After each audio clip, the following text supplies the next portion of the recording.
freestyle. Okay, let's go round number 1. Go.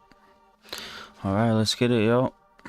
Okay, and we're back. Notice the elo. Now we're Notice the doing 5-0 elo. knock and 3-0. Like, there's a good chance we'll get to like move 25, and I'll be able to flag my opponent. We don't really want that, so e4. All right, as I've said many times, e5 and c5 are the moves that I recommend. Notice the elo. I do not like other moves like d6. I mean, you can play the Caro Con, but I really feel like pushing e5 or c5 at the very start are the best openings generally. Was anybody? Actually, did I just say that, or do I have it wrong? That's good timing. Oh no. Oh no. Actually, I think what I said is you Most push the unprofessional player in the game. Because e5 does allow a lot of cheesy tricks. So actually, take back what I just said. I'm a little bit slow this morning. But yeah, I think c5 and c6 are the two best moves. E5 is fine if you know what you're doing. There are a lot of tricks. There's Scotch Gambit. There's the Danish Gambit. There's the fried liver. There are a lot of different tricks. So I'm gonna play a6 here and keep it simple. So let's just take on c6 here. You take with this one so that white captures the juicer. You have queen d4 hitting the knight and the pawn. So white doesn't get the free pawn. That's why you have to take this way. So you have queen d4. Because if you take with the b pawn after knight e5, you're down a pawn. So he goes d3. Now he's starting to take on queen d4. He retreats, and the pawns guard each other. So now I will guard my pawn. Bishop g4 also completely playable as well.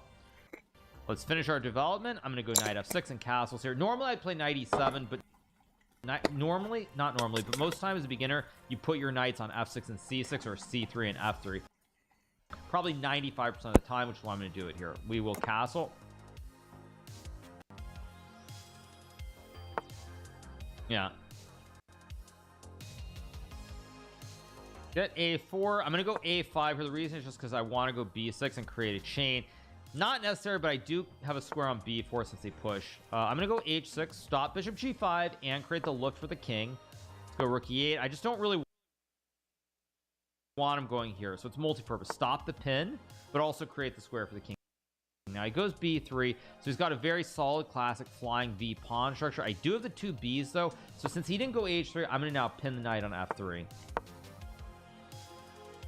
Now he can go g4, and I don't really want to sack, but I actually should, because if I sack the horse, I can start lifting my rook or my queen here to hit everything on this diagonal. Yeah, I'll sack the horse. And this pin is very bad, but again, this rook e6, rook g6, or queen f6, and white's in a lot of trouble. I'm lifting my rook here.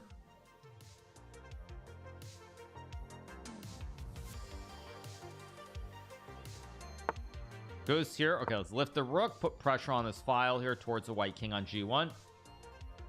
Bro lifting his rook. Exactly. Yes, I'm lifting my rooks. Let's go here, bring all the boys to the party. I've got the queen, the rook, the bishops are pretty good. Bishop c5 actually might have been a good move. I think bishop c5 maybe was the winning move, in fact, but that's life. Now he's trying to run with the king here, but if he tries to run too fast, I'm going to sack a bishop, and then he's going to get mated here, as we're going to see, I think, in the game.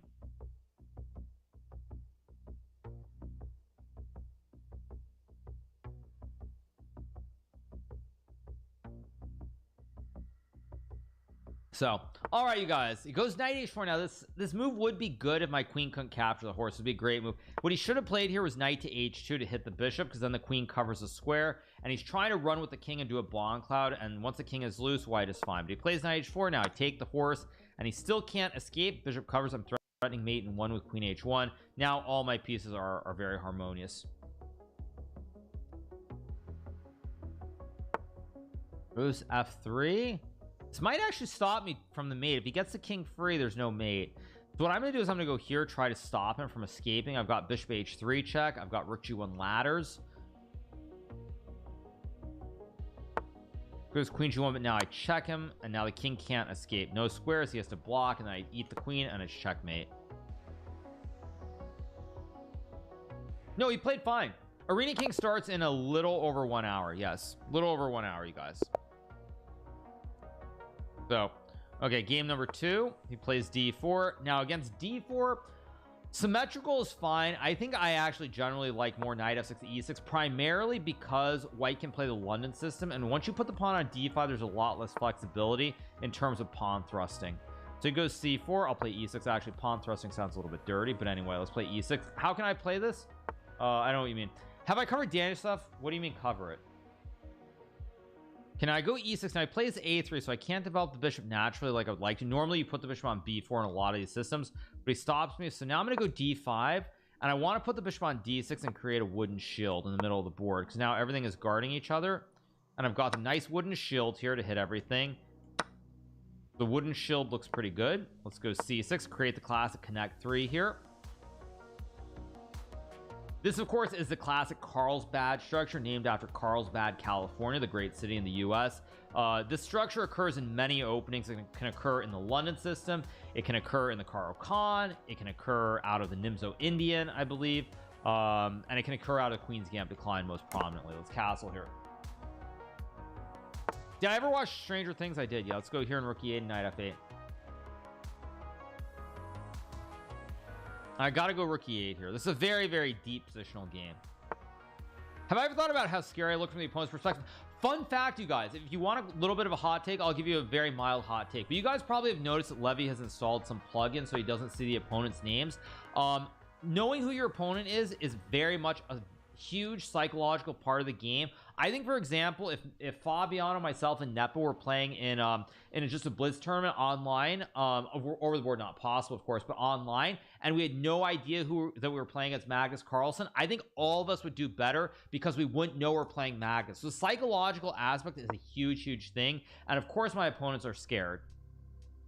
And actually, Levy's done better. I think he's beaten some top GMs because he doesn't know he's playing them. He hides their names. So it's very much a thing. Very much a thing. I'm going to go g6 here. And the reason I'm going to play g6 is I don't like these knight squares, but I can also go for the classic fianchetto here. But I actually know I'll go over the fianchetto. Why not? Because we're doing an educational speedrun. Bishop d6 or educational video. h5 doesn't make sense at this level. You want to be very solid. I've got the classic fianchettoed bishop. The reason this is good is if white ever plays e4, the scope opens up for the bishop, and white will lose the game. Okay, now I'm going to go h5, try to tickle this horse because the horse is lacking squares on the king's side. Wouldn't you guess it's matched by playstyle? No, not at all. I'm going to go h4. I want to start pushing some pawns here on the king's side. The pawn is not really weak because white can't develop this bishop. The bishop is really hemmed in by these pawns. You'll notice that you've got these 5 pawns here, and they wall in the bishop. Bishop has 0 scope whatsoever here. So this bishop is very bad on c1.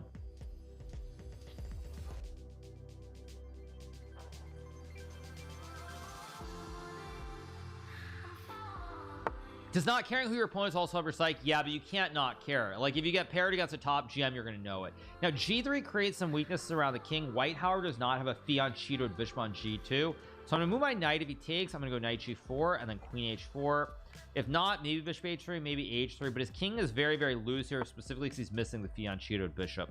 So I'm going to go here. The reason I'm going to play knight h5 is stop knight f4. I still have bishop h3. I still have h3. Maybe queen f6. All of these knights are coming to the king side as well.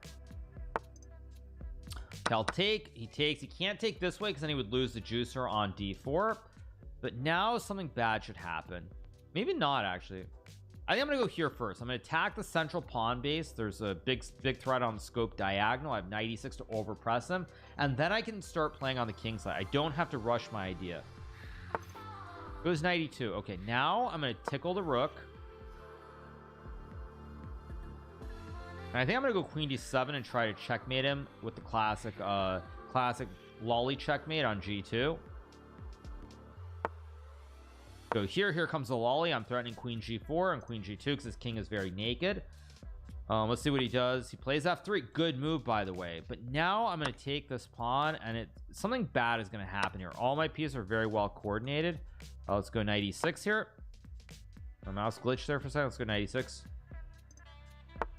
Wow, he's playing well. He's defending this incredibly well. I'll go here to hit the pawns. Queen d6 is not a beginner move, by the way. It's a very nuanced move.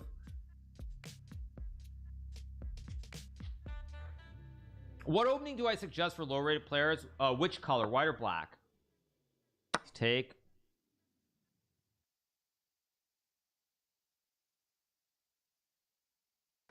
This guy is not playing like a 700, by the way. Let's go queen b6.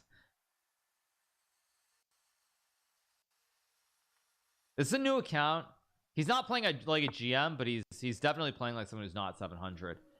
Oh, with black, yeah. Let's go rook c8, hit the queen. No, it's not such a, it's just he's not 700. He's much better than that. Let's go queen f6 and hit the pawns.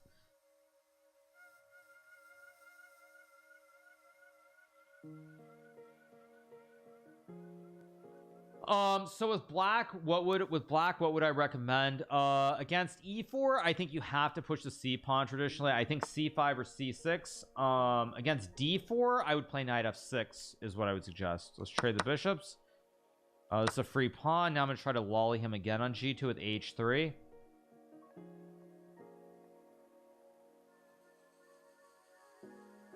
Am I recording a video? We're doing a viewer arena, but I am interacting with you guys. Yes. I don't like d5 on move 1 very specifically because after d4 d5 bishop f4 the London systems, you lose a lot of flexibility.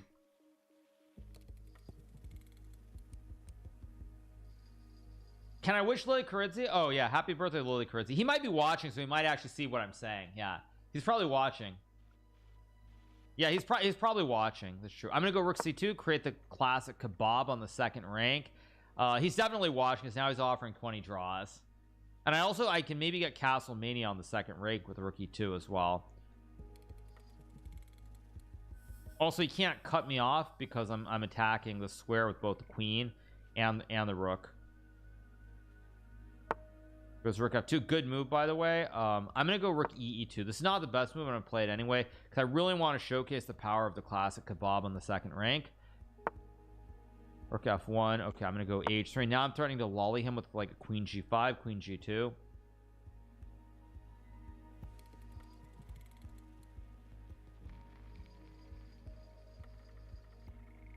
h3 not the only way to win, but one of the better moves. Okay, now with white, I generally recommend, I mean, both moves are playable. I'm a big proponent of e4, but I'm gonna start with d4 in this game. I'm just gonna go with d4. So yeah. Okay, f5. What do I want to play here? Let's think about this. Dutch is not a normal opening at the beginner level. I'm trying the other way to punish it. I think the way that I recommend trying to punish it is go for big cheese. So I'm gonna go knight c3, quick normal development. Okay, plays the e6. I'm gonna go a3 to stop him from moving the bishop, and now I'll start my normal development. E3, move the bishop and the knight out, so I get castled. Let's go here. Now most people would probably put the knight on f3, so I'm going to put it here even though it's not the best square. My opponent's setting up the classic Stonewall Jackson setup here with the bishop and the knight. This is very dangerous if you don't know what you're doing. So I'm going to go knight e5 to clog this diagonal, and I'm going to play f4 to create a classic diamond hands formation in the center of the board. Go here, diamond hands forever. Actually, speaking of diamond hands, I haven't looked in a long time. Where's Jemmy at?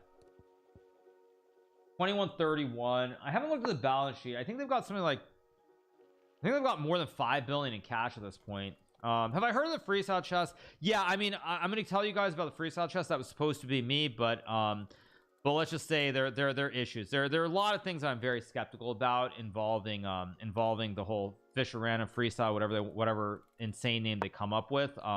So yeah, I'm just that's what I would say about it. It's not news to me. I mean, freestyle is just a generic name they gave to something that's called Fisher Random. Yeah, because there were discussions with me about it, and it didn't happen. I'm not sure if Fabiano knows that actually, but anyway, let's take and go bishop e2 here. I can take with the queen or the bishop or go queen a4, but there are a lot of little things related to it, and yeah, I'm not happy about it. I don't think it's going to be a success, by the way. Jokes aside, I don't think it's going to be a success, and I'm very skeptical about the whole thing. Okay, bishop g5, good move to hit the pawn on e3. I'll go bishop g4. I'm gonna play the same thing. Both of us are touching the pawns in the center of the board here. Yeah, of course it was supposed to be me against Magnus, but I don't really want to spill any more of the tea leaves. Let's take with the queen here. He goes queen e7. I'm gonna take on d5, and what I'm gonna argue is that we have a very symmetrical position here. I could have played rook c1 too. Oh, I had bishop b4. I missed bishop b4. Yeah, there's some drama around it, but let's not get into that. I'm gonna go rook c1 to hit the pawn. I can play queen f5 here. I can also go b4. I can play queen a6. But yeah, that's all. I don't really want to get into the weeds of it, but that's what I feel like. I feel comfortable saying that much right now.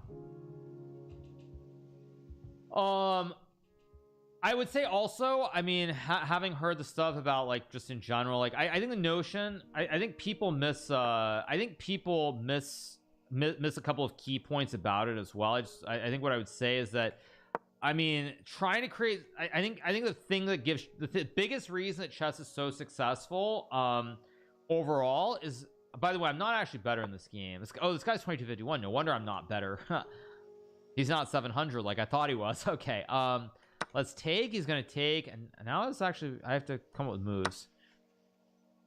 But maybe I can just take and go c6 here. I'm actually starting to push some p in his face. Like, I've got c6 here. I'm starting to push some p. I've got his passed pawn. I have queen f5, queen a6 here. He goes d4, which I thought initially was a good move. It's actually a blunder, because now I check him and I take the juicer. Now I hit the queen and I hit the bishop, and everything's hanging at the same time.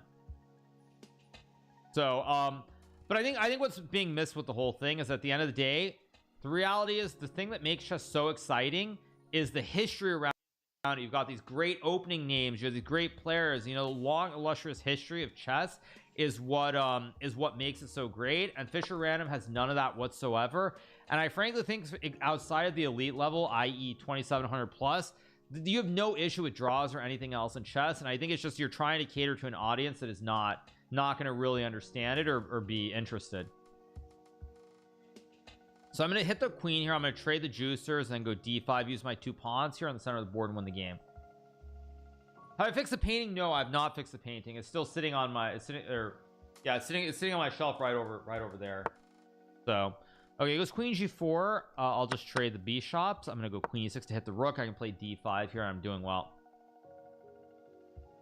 So yeah, I mean, I think, like, if you're a casual fan who's like 500 just playing chess, or even if you're 1500, Fischer Random has zero appeal to you whatsoever, because you literally I mean, the pieces are being set up on weird squares. It's hard enough even with the pieces being on the regular squares. I just don't think there's really, I don't believe in it, is what I would say. I really don't. I'm gonna go c7 here. My idea is to maybe push p with c8 queen. Might be a mistake, actually. In fact, I think it is a fairly serious mistake. Yeah, he's got queen c3 now. I'm too slow, so I'll go here. He's got e3. I've completely fumbled the bag in this game.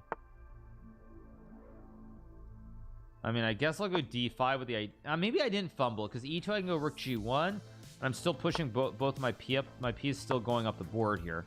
Maybe I didn't actually mess this up. Everything's kind of hanging for both sides. Sometimes you want to see new ideas, at least. But I mean, I would make the argument, the reason I think it's also if the timing is wrong for this, is because at this point in time, if you look at the players who are breaking through, it's the juniors are starting to break through. So if you look at Alireza Firouzja, you look at Pragnananta, you look at Arjun, obviously. That's 3 of them. Who else? Oh, Gukesh, duh, I forgot about the one who's playing the match. When you look at all the juniors who are starting to break through from India, they are the future of chess at this point. They are going to dominate. There's Noterbeck as well, and so I think they all love classical chess. They love classical chess, and so like the Fischer Random would make sense if it's like 3-4 years ago when like Fabiano, Nepo, myself, Magnus were all dominating. But the juniors are starting to dominate, and because they're starting to dominate, I think they love classical chess. They're not sort of they're not jaded in the way that a lot of the older top players are. So I think it just doesn't make a whole lot of sense. Now I take, so I can stop the ice skater with rook e1. Now I go check. I force the queens off, and the 2p run up the board with checkmate. Of course, I'll play h3, create the square for the king, so no ice skaters, and that's GG. I like Fischer Random, but I think the notion that Fischer Random is supposed to overtake regular chess is just insane. I think it's absolutely insane. You get e4. I'm gonna play the Caro Kann this game. One of the openings I actually really recommend here.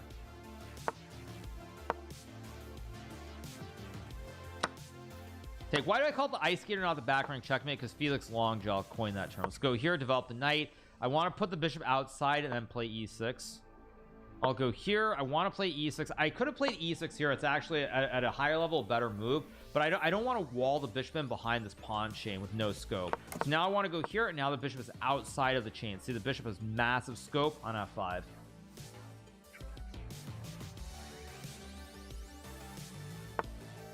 Goes rook e1. Let's play knight g7. Maybe I should have played bishop d6. That's actually a better move, but whatever. Did I see Levy hit 2900? That's not really very surprising.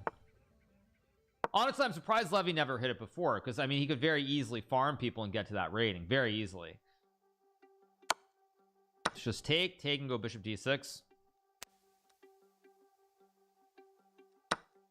Take with a pawn, move the bishop out to e7 or d6. Let's go bishop d6. Now I've got the two B's here on the great diagonals, great scope every which way, so I should be doing quite well. Should be doing quite well.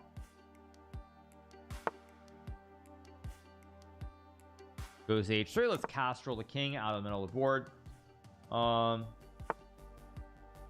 I'm gonna go c5 here. I'm gonna get rid of this one weakness because I can create great scope. I can also use this open lane for the tower. Why does it feel like a 2500 GM is leagues away from 2750 GM and a 1200 is not far from 1500? Because they're levels to chess. That's why they're just level. Whoops, grabbed. Meant to grab the rook. Let's go here. Yeah, I meant to grab the rook and I grabbed this this corner arrow or whatever it is. There we go. Okay. So now I'm gonna play on the open lanes here. A lot of great stuff happening.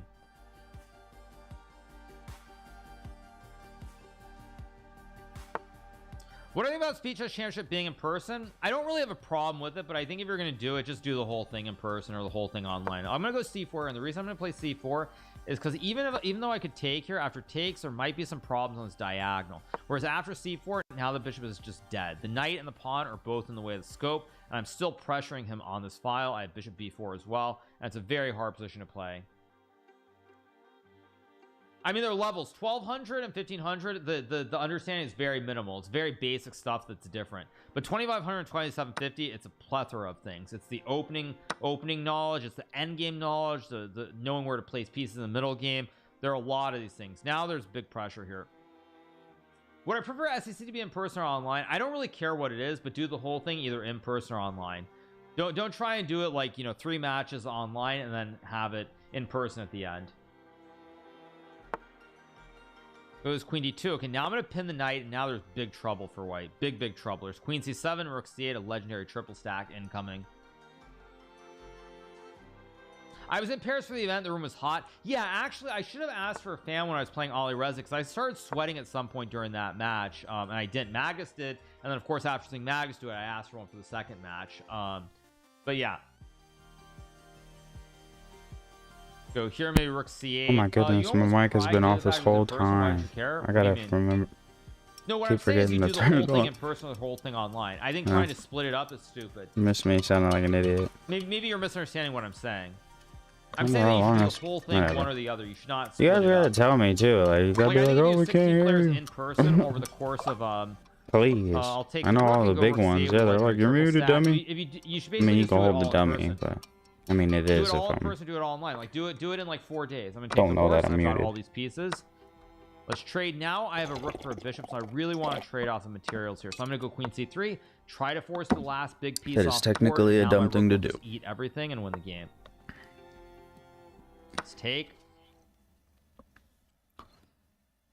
So that's my take. Is I don't. Okay, now I can check him and collect the juicer, and it's GG. Let's see. Watch one, play one.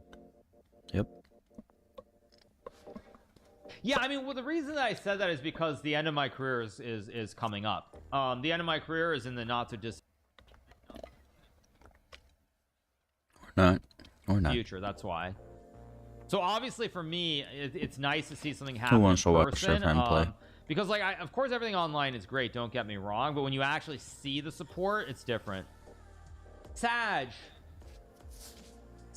yes. Let's keep going. Finally get the primo. Okay, next game. Let's play d4 this time. Something a little bit different. We're gonna go d4. Okay, now I'll play e4, build a big white center, bring the knight and the bishop out. Actually, I'll go here because if I go here, he's gonna hit me with d5. Now I go e5. I build the classic connect 5. Now I'm getting cocky with these. Connect 5. Go here so I can take it with the horse, which will reinforce the central. Did he not points. see it? Yeah, now the horse reinforces everything. Oh, here. I thought he couldn't go anywhere. That would have been sick. Just Castrol. I'm gonna go rook e1 here. Not a necessary move, but it basically tries to prevent f6. Then you open up the lane here. Let's go h4, h5. There's actually no point in there. Again, this isn't really beginner level concept, but whatever.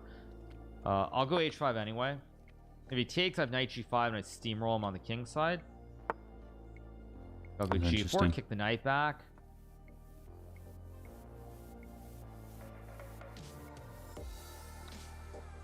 How many more candidates do you think you'll play? That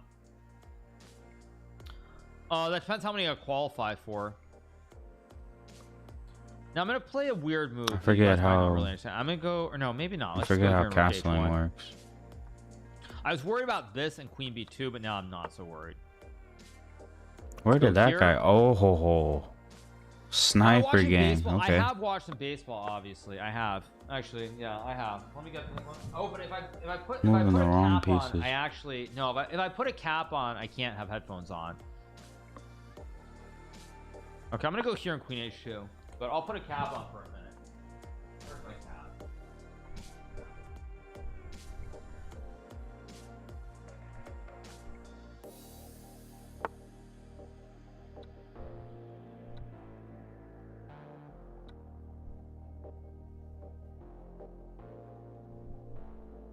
Okay, we get f6 here. So let's see. I'm gonna f6 is a great move. I'm gonna take and go queen h2 and queen h7 here. I should be doing pretty well. You wear headphones with a hat all the time. Exactly, I agree.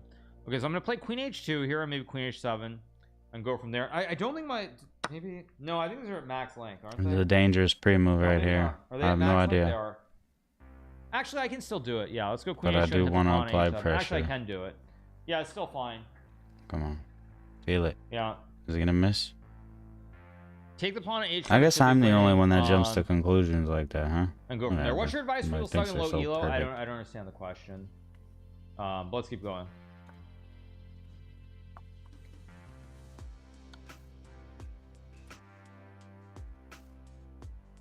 We're still happy. Goes f5. I take the juicer. I've got knight g5 check here. Hit the king. Win the knight. Attacking is one of those things that the lower level you want to try and do a lot. I will cover the U.S. Championship later. Yeah. Just take. Oh, I forgot about my bishop. I'm so dumb. I'm moving too fast. Yeah, if I took time like they did. Yankees fan, but I saw rooting for the Yankees in the early 2000s when they got rid of when the Yankees got rid of like the great players who were a big part of the dynasty. Like there should be a checkmate here. I think I go check and mate. I think it's just checkmate. Yeah, it's just checkmate. I can take either way. I'll take it with the pawn because it's more beautiful. But the king is stuck. There's nowhere to go. The pawns guard each other and the king can't go back to the queen. But anyway, yeah.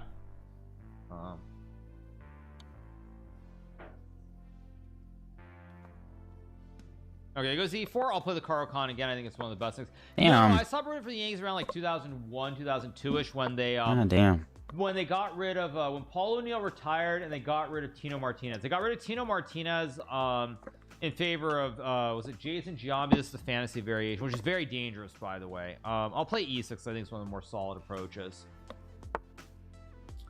I'm gonna go knight f6. Play bishop e7. And play h6 to kick the bishop here. I'll play h6, kick the bishop away. Okay, how do I develop now? These pieces are a little bit cramped. I'm gonna go here to play for c5 sooner or later. Maybe I can go. Oh, can I take? I think this works. I hit the bishop and I hit the juicer. I think this is working. It might not work, but I'm gonna try it. Take the queen. I take the bishop. I truly love that now he says I've won juicer. This extra pawn off e4. My knight is escaping. But yeah, I would say that when they got rid of Tino Martinez and Paul O'Neill, I think retired. I don't think they got rid of him. But yeah, basically when they got rid of Tino for Jason Giambi, and then they brought in, I think it was Chuck Knobloch as well. Like, no, Chuck Knobloch was maybe a little bit earlier. But yeah, they started bringing these overpaid guys instead of having the homegrown talents, and that's like when I really kind of lost interest. I'm gonna play b6 bishop a6 as well to hit the knight. But yeah, I mean, I obviously can talk sports. That's one thing that actually I was gonna say about Levy that's very weird. Like, he grew up in New York, and somehow he's not like a diehard sports fan, which is kind of strange. Because I grew up in New York, and I'm just a diehard sports fan. I grew up, you know, rooting for the Knicks, watching the Jets and the Giants, following the Yankees very closely, obviously. Knight b5 is a good move, by the way. I'm just gonna take and move my king over to guard the juicer. Let's go here, guard the pawn, so I can release the rook.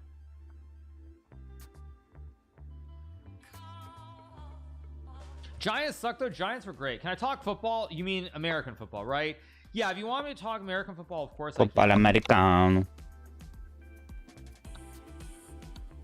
But yeah, I think what I would say, 1 second. How do I do this? This rook is really cramping my position. I'm gonna go here to kick the rook, and I want to get rid of this weakness.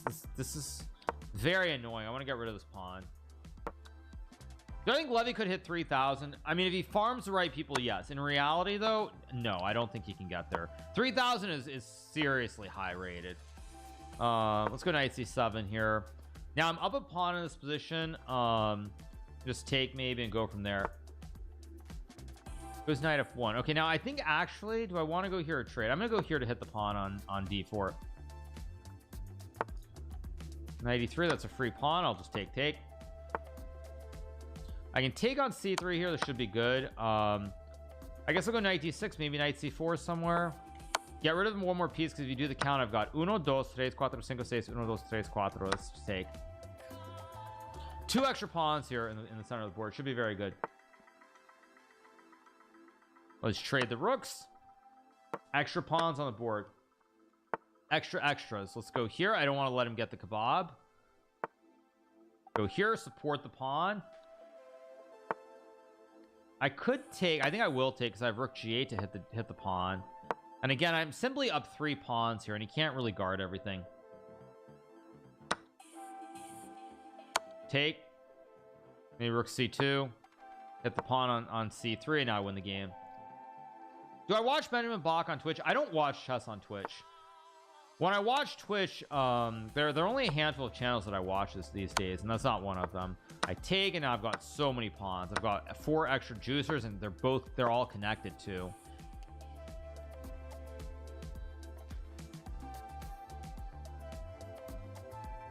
So I can play rook f2. Yeah, I don't. I mean, I watch Ninja. I do watch from time to time. What do I watch lately? I'm trying to think. I don't watch that much anymore. Now, if I were to go b3, actually, I'm gonna go b3 anyway.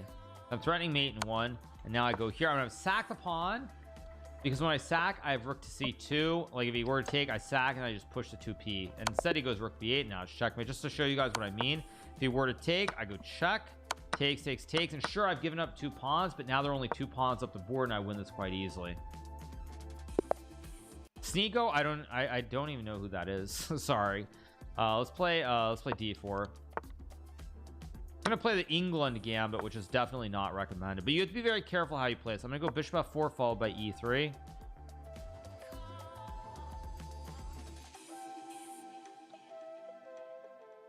So I mean, sorry, am I supposed to know who that is? Let me see. Okay, he's online personality. Oh, I got him. Oh, he resigned. Okay. Why would he resign? Wow. Okay, we take it. All right, come on. Let's get back to 4. Knight c3. Let's get back to 4. Ride that. Play e3 and bishop d3 here. That's what she was saying. It's gonna develop my bishop and keep going. Develop castle to king. Here I'm up a pawn, so I don't really need to play h3 and bishop h2, unlike in the London system. Castle. Okay, I think I'm gonna go knight d5. I have an extra pawn in the center of the board here, so I want to start trading off the materials if I can.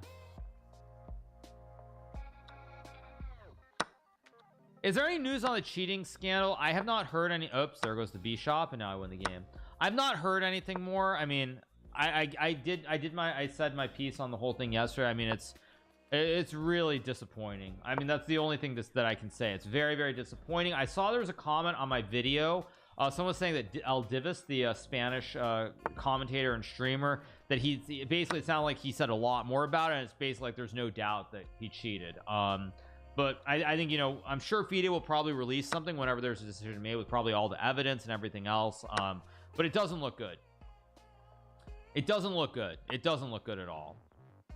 Playwork, do you want to hit the pawn? I mean, really, what's shocking to me about the whole thing is that you have someone who's right on the cusp of 2700, someone who's a very, very good player, someone who has a bright future ahead of them potentially, and now, I mean, they're done. He's done.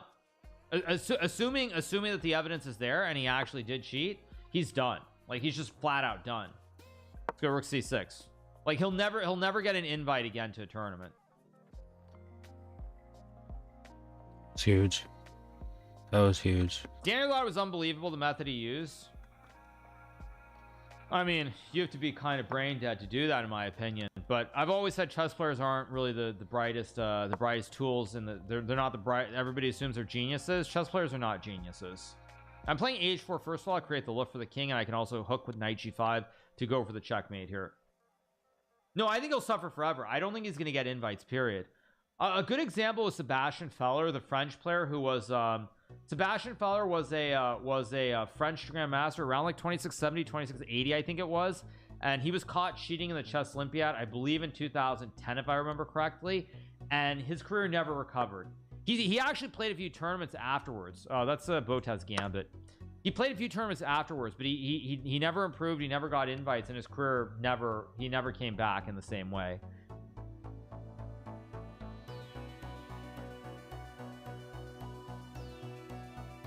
So yeah, that's just the general gist of it. Let's go rook c8, try to go for the ice skater on the back rank here.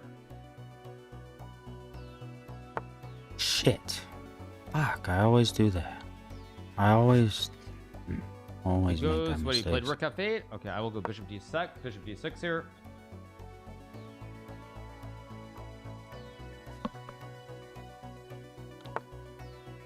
Okay, h6, classic checkmate. Let's keep rolling.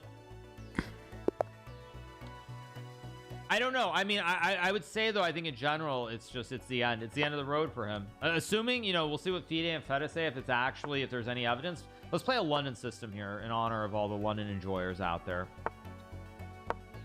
Actually, in terms of educational content that I did, by the way, that's actually what I'm proudest of. I think I've said this before, but I'm probably for in terms of educational content, I'm proudest of the two collabs I did with Fuseli and Pokimane on the London system, probably when it comes to educational content. I'm gonna take with the E pawn here. We get again another Carlsbad structure. We had this earlier in the arena as well. Very common structure. Let's castle here. Fede is the name of the chess group. Fuck, I just saw the ethics commission or something. It's FEDA. I don't know what it is. You guys can tell me what it is. But in the article it said FEDA. Go 92 and 95 here. I don't know. Oh, sniper guy here I just know this guy's username. Feta cheese. Let's go back. Feta cheese maybe. Okay, I'm gonna go 95 here. I can start rerouting my piece. There's also queen g4. He trades. I get queen g4. There's also a second mobile phone found. Wait, what? Okay, I'm gonna go f4 here to overprotect the horse in the center, followed by queen f3 and queen h3 and g4. This is actually exactly, I remember, right? This is exactly what I showed to Pokimane in the London system all those years ago. If you can get this overprotected horse, you just play on the king side. Yeah.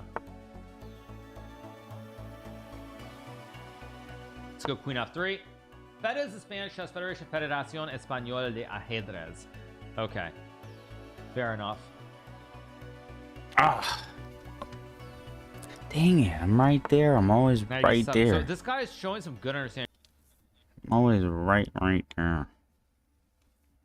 Trying to bring the knight to f5. I'm just gonna retreat, open up this lane here. So if he goes knight f5, then I fork him with knight c6 and fossilize him too.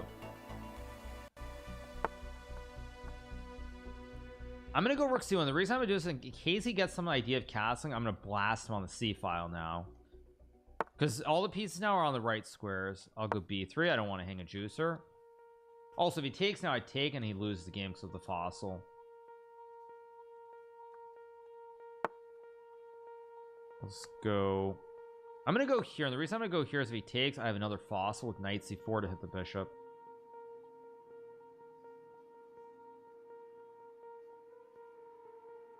I must be relieved to win Title Tuesday again. I mean, I've been very close to winning Title Tuesday, so it's not like it's the thing is I flubbed it up when I played Jose. I had it won twice in the last month.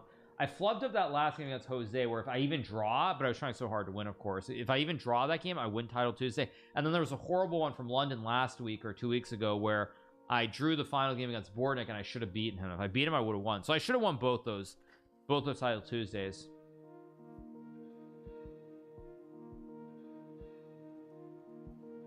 I'm trying to blast him on the E file.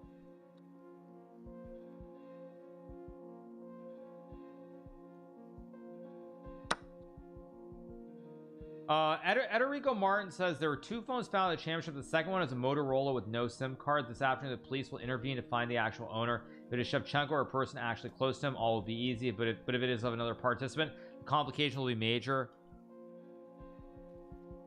If it's another player, that's like, there's gonna be a real problem. Actually, if it's another player's phone, if it's another person's phone, where I mean, like, this is probably gonna go on YouTube, so I won't use the certain bad word, but we're in really bad shape. I'm gonna take with the rook here. Like, we're in really bad shape. If it's not Shevchenko's, like, if it, let's just say it's a phone of like some random 2500 GM, it's like, oh geez, oh geez, oh geez. The disaster, that'll be an epic disaster if that's the case. This guy's not 500 either. Oh, he took with a bishop. I thought he'd take with a knight, or not knight, the pawn. No, Chess World is cooked if it's another player. Yeah, they're cooked. We're cooked. I'm not taking a draw. Thank you for offering. Go here. I can take and play knight g4. No, we're actually cooked.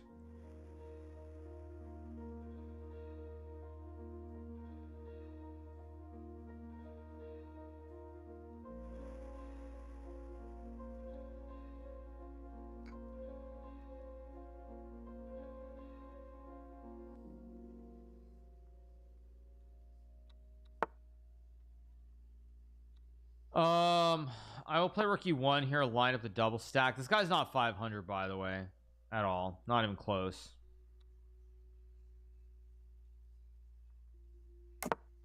Okay, castle's probably a good move. I'm gonna go here to hit the knights. Again, I'm trying to overload him in the center of the board here.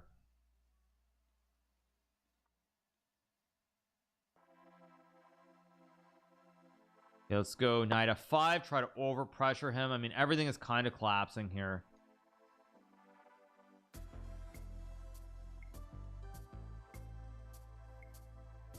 Go on. I played this guy in many speedruns. Really? Okay, that's unfortunate. Really? That's unfortunate. What do you play? G5? Let's just go here. Keep rolling. Keep rolling. This guy, he's not cheating, no. No, he's not. Wait. He's not. I don't think he is. I think he's just smurfing. What do you play? He didn't move. Keep going. Actually, I'm gonna sack the rook, and now I take, and suddenly his king is stuck in an uh-oh spaghetti-o moment. He drew me once? Really? Okay. No draw. Better luck next time. Next tournament for me will be this event in St. Louis, Missouri. I'll be playing in St. Louis. Okay. I'll be playing St. Louis. It's 960 or freestyle, shall we say, although freestyle is just not what it should be called. Let's go c5 here. So I'll be playing in the Fisher Random event in St. Louis. Let's play Sicilian. I'm gonna play, I think the dragons. I'm gonna play g6. I think the accelerated dragon is one of the better Sicilians that you can play, actually. I think it's one of the simpler systems. Actually, the streamer Andrea Botez plays this system. I think it's the only system she knows. But I think it's very stable. Very stable. So I take, and now I have rook b8 to hit the juicer. I've got the diagonal open as well. I will play Arena Kings. Let's go knight f6. He can play e5, then I go knight d5. In fact, I'm gonna play d6 to stop it now. Maybe knight g4, maybe just castles. Let's go here, hit the pawn. We're gonna start to see the dragon bishop come alive soon. Is it something against Americans not saying Fisher Ram? No, I think it's that it's just people are weird. Yo, why does the queen work while the king just chills? You guys might not know this, but actually in the animal kingdom, if you look at lions, you think about lions, these great fierce animals, you might not know this, but actually the male lions generally just sit around and they're lazy all day long, and the females actually go out and hunt. So chess is actually a game that emulates the animal kingdom of the world more than the human world, the human world, or the human kingdom. I'm gonna play queen b6 and hit the pawn at f2. That's a Botez gambit. Speaking of Botez, I'll take the queen and now I should win the game. Anyway, I'll take it. It's better than losing. Oh, gosh. Yeah. Oh, come on, get back to 400. I knew someone was gonna get offended by that. Let's go bishop d4 here. Yeah, so actually when people say chess imitates life, they mean chess imitates the animal life, not chess imitates the human life. You have to make that distinction. Very important to note. I'll take the juicer. I'm gonna go king g7 and mate him on the h file. Chess is animalistic, yes. Okay, he goes c4. I still think knight f6 e6 is generally what I recommend. Let's go d5 here. Why do I think Carissa Yip is unstoppable in the US Championship? She's a very special combination. She's a very strong player, but she also moves very, very fast. And I think that combination is actually very rare. Like, again, we're not trying to be base or weird here, but what I would say is a lot of the top female players, they tend to be slow. You see a lot of crazy time scrambles. And Carissa is somebody who generally moves very, very fast all the time. And I think it definitely throws off her opponents who are not really used to that speed. I'm gonna go b6 bishop b7 and fianchetto my bishop here. The combination of being a very strong player but moving very fast is very tough to deal with if you're not used to it. Very, very tough. Knight e7 and a6. Hassabis claims his Nobel Prize winner course of chess. What? Yeah, I know Demis played chess. What's your point? I mean, I saw Demis just like what, not even a week ago. Take.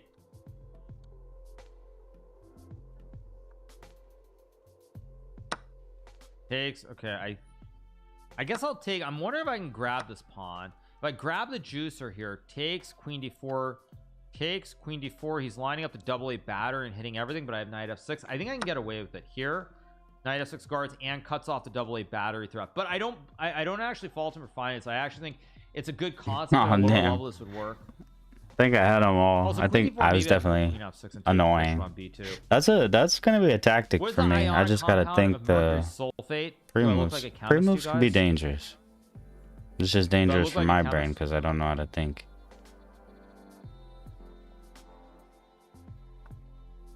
Is castling the king sneaky way to hide behind walls? Absolutely. I'm up a pawn here, so when you're up in material, you're generally looking to trade off material if you can. You do kind of look like chemists. Well, I mean, my grandfather, my mom's dad was a civilian chemist for the United States government, so maybe it's in my blood, but I didn't study chemistry. Let's go bishop b7 back. I don't trade because then my opponent gets the 2 B's on the 2 diagonals. Queen c2, good move. I'm gonna go here to guard the soft points. There are no weird fossil ideas with like a knight g5. Just guard this juicer. I could play h6. I'm not going to. I think now what I want to do is go like queen e7, bring the other rook to the center of the board, but now I take. There's no mate because the knight guards the pawn. Knight's guarding, and now there's one less piece on the board. This knight is amazing here. It just stops all threats. Why are you scared to talk about politics after majoring in political science? Who said I'm scared to talk about politics? I don't talk about politics. That's not the purpose of my stream. Like I'm not because everybody's so polarized in their view that there's no point talking about. Like I don't like, the thing is, if I want someone to have a good day, why would I talk about politics? Politics is only gonna lead. You're either people are like, yeah, you're great, you're amazing, or be like, you're completely wrong. There's no upside. If that was my focus, it's fine, but it's not my focus of streaming. If you want to watch that crap, just go turn on Fox or CNBC. No, sorry, not CNBC. MSNBC. I'm gonna play f6 and hit the knight here. Could have traded the rooks. I actually made a blunder here. He's gonna let me climb the whole way. Yeah, I should have traded the rooks and then played this, because now if I take his queen h7, now I have to work to win the game. Rook e6 was a nice sacrifice. I missed it. It's a business thing. It's not really about business. If I think about it, I'll explain it this way to you guys. I'll explain it this way. If I think about it fundamentally, okay, why do I stream? Like legitimately, if we go back, like forget about contracts, forget about money. Like why do I stream? What is my goal for what I want my audience to get out of my stream? Straightforward. What is the point? We're here for chess in the stock markets. We're here for the stock markets. Okay, let's see what's going on. Let's take a look at the market. What's doing on? Or wait, wrong one. Or wait, where am I? Here. Wait, wrong one. Here we go. Let's move this off. I'll take the rook. Now let's keep going. Okay. Or he's gonna move the knight. I don't know. He's gonna move the knight somewhere. Actually, I'm hitting everything here, so he's got to be very careful. But yeah, what is the purpose? This knight, that's a free rook now in the game. Like, I think a lot of people when they watch streams, they're trying to get away from all the nonsense out there. I don't know. That's a Botez gambit.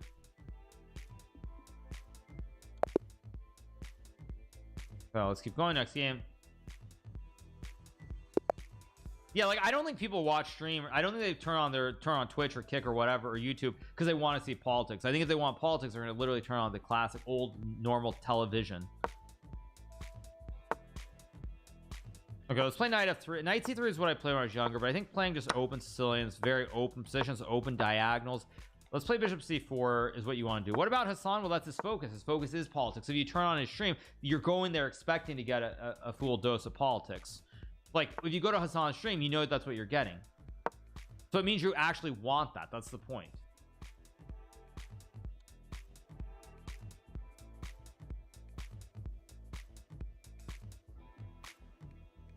So yeah, I mean that's just my takeaway. I'm gonna start attacking him. This is of course the famous system that was played by the first American world chess champion, Robert James Fisher. But I see no reason to, because everyone's agree or be pissed off, and I don't think that's good in general. I don't see the point. Feel like ETA by New Jeans. What is ETA? What is New Jeans? I don't even know what that is. Sorry. Or wait, actually I don't know what that is. But is that weird thing with that weird guy? What's his name? It's something with a W, right? Is it Weenie? It's something like I forget what it is. I've seen something. I don't want to say the works. I think it's maybe you can say that, but oh, it's Ween. I thought it was something with a different ending on it, but anyway, whatever. Let's go bishop e3. Yeah, I thought there was going to be an IE after the WEE end, but anyway, let's go bishop e3 here and defend. Han said he's the best junior player in the world. Okay, I'm gonna sack the bishop here. Is a very thematic thing that you do in the Sozin system of the Sicilian. Take, go knight f5. Did Hans actually say that recently? He might have said it in the past, but if he actually said that like yesterday or something, that's crazy. I highly doubt he said it though. That feels like something he said probably like a few months ago. If he takes, I take in here come deep. Oh, I got the draw. Dude, he had like all he had to do was one click. That's crazy. All right. Shit. Yeah, I'm gonna take a break real quick then. We're at an hour of Jason the Ween. I'm gonna take a break real quick. Don't go anywhere, or if you do, come back at least. Subscribe. Between like the streamer mentality. I was just about to take a break, my man. Give me like 10 minutes, okay? Look at it, and then I'll be back and we can run some bullets and shit. What was I gonna say? When you look at like that whole subathon, because I mean, of course I'm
All right, and we're back. And freestyle. We're back. Oops. Gotta switch to the next. Okay, let's go round number 1. Where are we? Okay, let's see what my opponent does. Now we're doing 5-0, not 3-0, because in 3-0, like, there's a good chance we'll get to like move 25, and I'll be able to flag my opponent. We don't really want that, so E4. All right, as I've said many times, E5 and C5 Ladies and gentlemen, to become... I do not like other moves like D6. I mean, you can play the Caro Con, but I really feel like pushing E5 or C5 at the very start. Or One switch.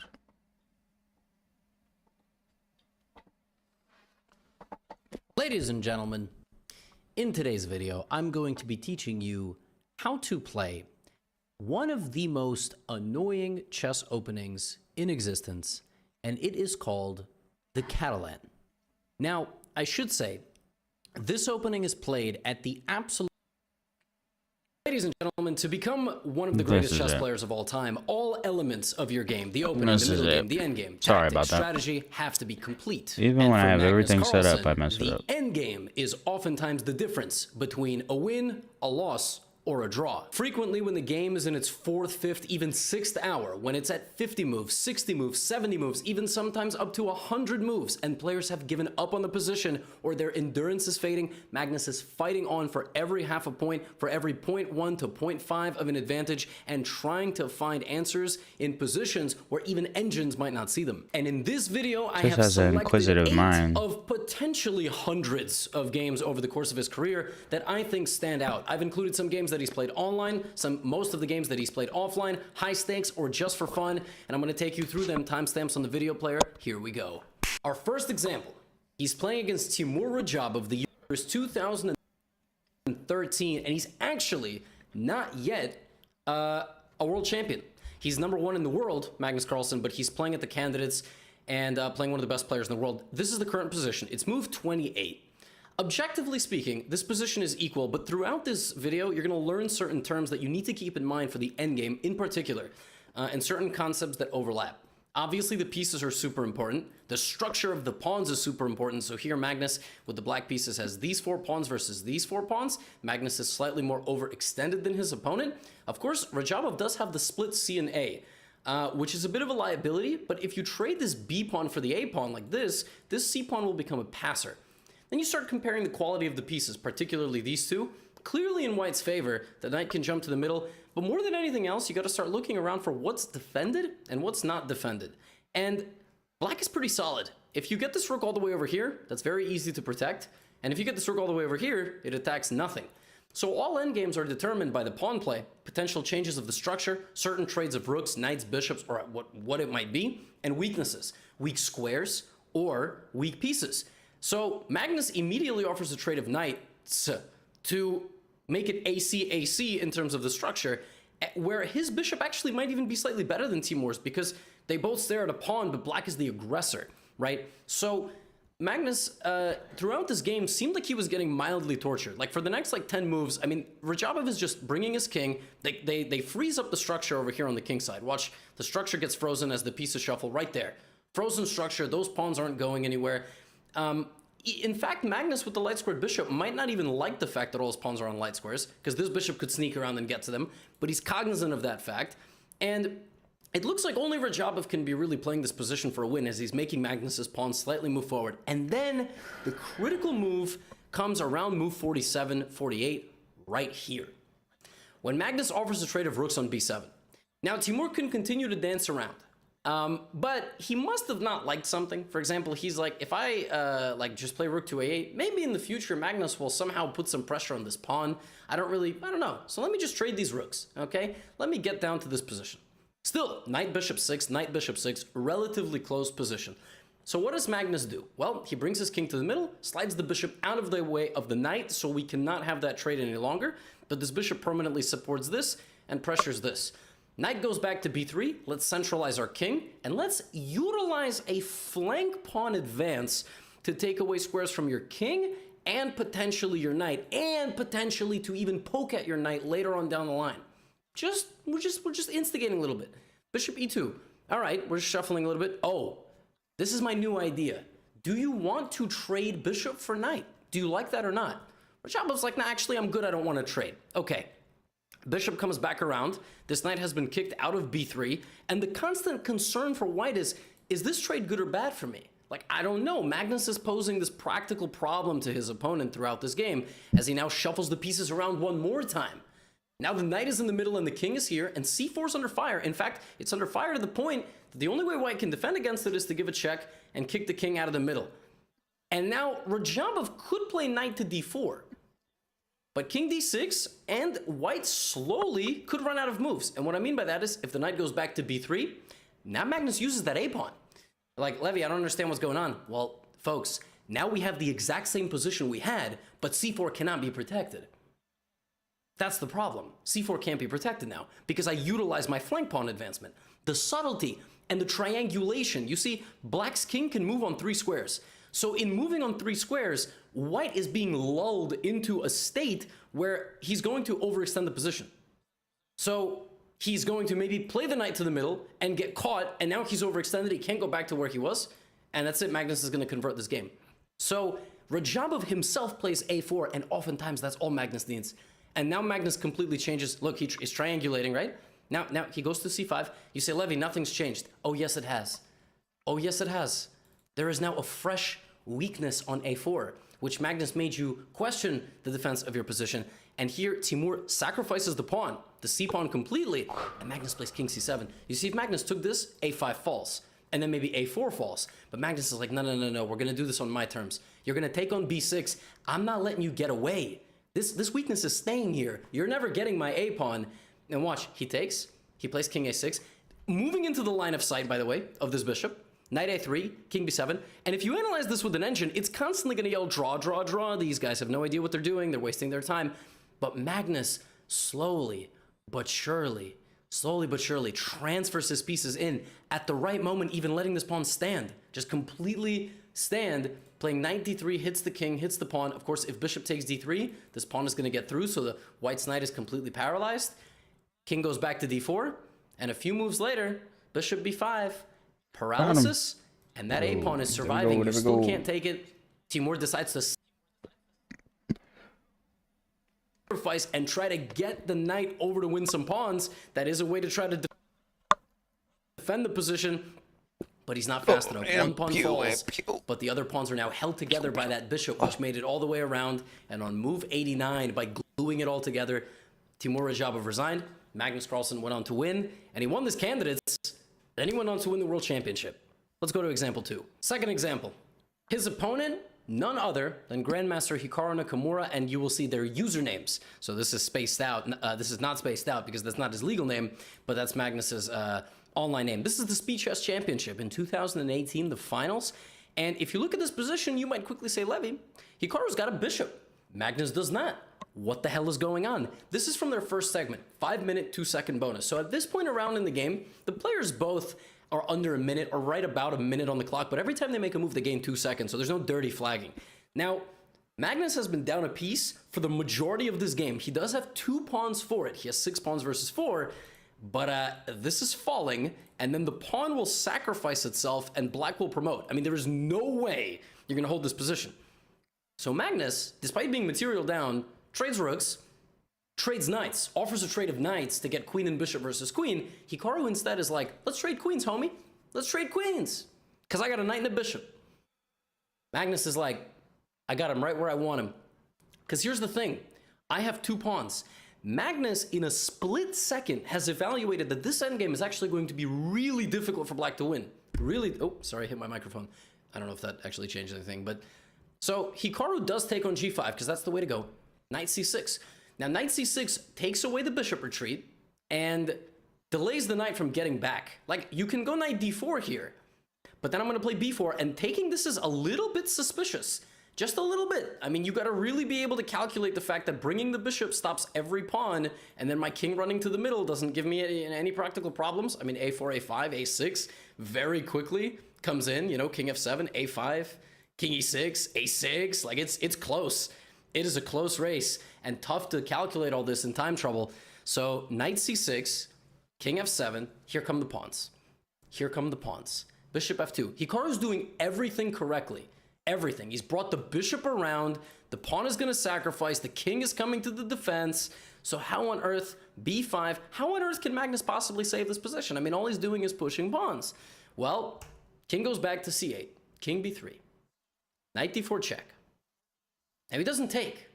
You see, he could take or he could not take, but he can't take. That's the truth is, like, if he does this, his pawns are never going to get through.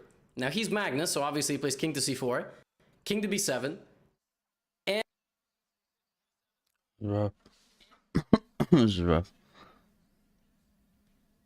A really difficult situation here. Because if he takes on c6, like he's threatening to take on c6, then it's all good, right? That's why he did it. But if he took on c6 in this position, this is a totally different situation. Because now you're too slow, and I have 3 pawns versus a lone king. And a king now is coming. So, you know, Magnus is just posing more and more practical problems. King to b7, knight d8 check, king a6, b7. Okay?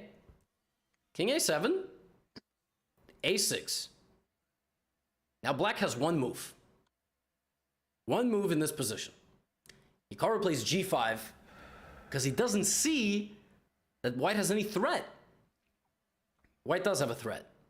Knight to f7. You see, Levy, I don't understand. Just bishop comes back, and I'm going to push my pawn. My bishop is going to cover. Well, this is the idea. To take, and then to give this check. The king has to go back to b8. It can't take the pawn because the pawn promotes. And now we come here. And knight to d7 is unstoppable. And there is no piece that can protect the king on b8. And Hikaru resigned. Now, you might sit there and say, Levy, this is what is this? This is terrible. I mean, it got so lucky. It's a blitz game. It doesn't matter. No, I mean, Hikaru and Magnus Carlsen are the 2 best speed chess players in the world. A guy has an extra bishop, and Magnus manages to pose 25 moves of practical calculation problems in a situation no other person has any business drawing, let alone winning. Now, of course, Hikaru had to blunder. In all these endgames that you're going to watch today, a person had to mess up. But that's what the point of this video is about. This guy has a wizard-like touch to certain positions to just make them incredibly difficult. I understand you could put these positions into Stockfish and go, oh, he messed up. He's so bad. I mean, what a stupid video. You try. You know how many pieces you would hang in this endgame? You would find a way to hang a rook in this position. There are no rooks on the board. That's how skilled you are. Let's go to example number 3. Okay. This game I actually covered live. This is 2019. We're in Grenke in the chess festival. Fantastic tournament, by the way. And Magnus's opponent is Francisco Vallejo Pons, who's #1 player from Spain. Maybe not currently. I think maybe David Anton Guijarro is #1, but I mean, Vallejo's incredible player. And this game is not like super exciting. So we're gonna fast forward to around the middle game, like move 25, when the balance of this position is completely equal. It's been completely equal for a long time. Magnus has the black pieces. White looks like they're more active with this bishop and this knight, but black has some activity as well. This pawn on d4, you know, the bishop, the opposite colored bishops. Notice the opposite colored bishops, not the same situation as in the Rajabov game. And so Magnus just watch. I'm not even going to say anything, just watch. Brings his king. Bishop here. Sets up like an infiltration of the rook, which would pry apart the defense of the king and the knight. So the knight goes there, and then the king comes forward. Magnus understands that while one of his rooks is extremely passive, and he can't even kick the knight out because the knight would jump into c6, his defensive skills are there. The position's balanced. He might have a mildly unpleasant situation right here on the queen side, as kind of one enemy piece controls the movement of 4, because this bishop doesn't really have any movement. This knight constantly threatening to jump in and hit everybody. It looks like white is actually a little bit happier here. He plays g3, so Magnus can't really come forward with any pieces. So what's the man gonna do? He's the wow, first time what's he gonna in a long time pre-move actually worked out. First he takes. It looks like in my favor. Takes, and he swamps off That's one wild. of them. But now he finds the only moment he has had to activate this rook. The only moment, because now he can't lose this pawn, right? So what does white do? He plays f4 check. That's a really nice move, actually, because black has a very unpleasant decision to make. Does he take en passant, or does he just back up? If you play king h6, it's a very, very bad decision, because this bishop reactivates. You now have to play very passively. You lose b7, everything falls apart. So you take en passant, takes en passant. But now it looks like Vallejo has activated his bishop, and this pawn is really tough to defend. So Magnus has no intention of defending it. full-on activity. Fight fire with fire. Not actually. I don't know, maybe. Any firefighters in the comment section? Now it's a tough decision. Do you take on h4, or do you take with the knight, or do you take with the bishop? The engine gives bishop, but that's a very strange move to make, to just wander off and allow your own king to just completely come under fire with f2 over here. You want to play something like a rook e2, you might end up in some trouble. Come on, focus up. So he decides to go back to c4 to prevent the rook from coming to d2 and potentially doing serious damage along the second rank with the bishop. In this moment, Magnus decides to trade and slides right out of there to b8. So he's completely giving up the queen side. He's completely giving it up. Go ahead and take it. You got to take it, or what are you going to do about g3? Vallejo decides to defend, and the second he has a moment, he immediately makes white question everything that he's doing. Now we have a trade, goes back. Material's still equal, by the way.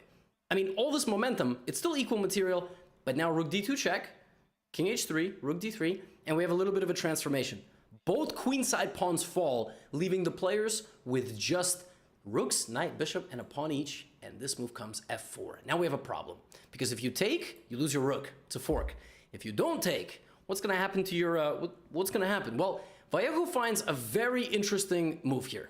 He plays bishop to e8, attacking the knight, which leads to the rook being attacked, and now a transformation of a position very soon coming, f takes g3, and some moves later, instead of trading rooks, because of course you need that pawn on the board, we have a big transformation after rook b4. We have knight e6, rook g4, and here it comes. Bishop takes g2, knight f4 check.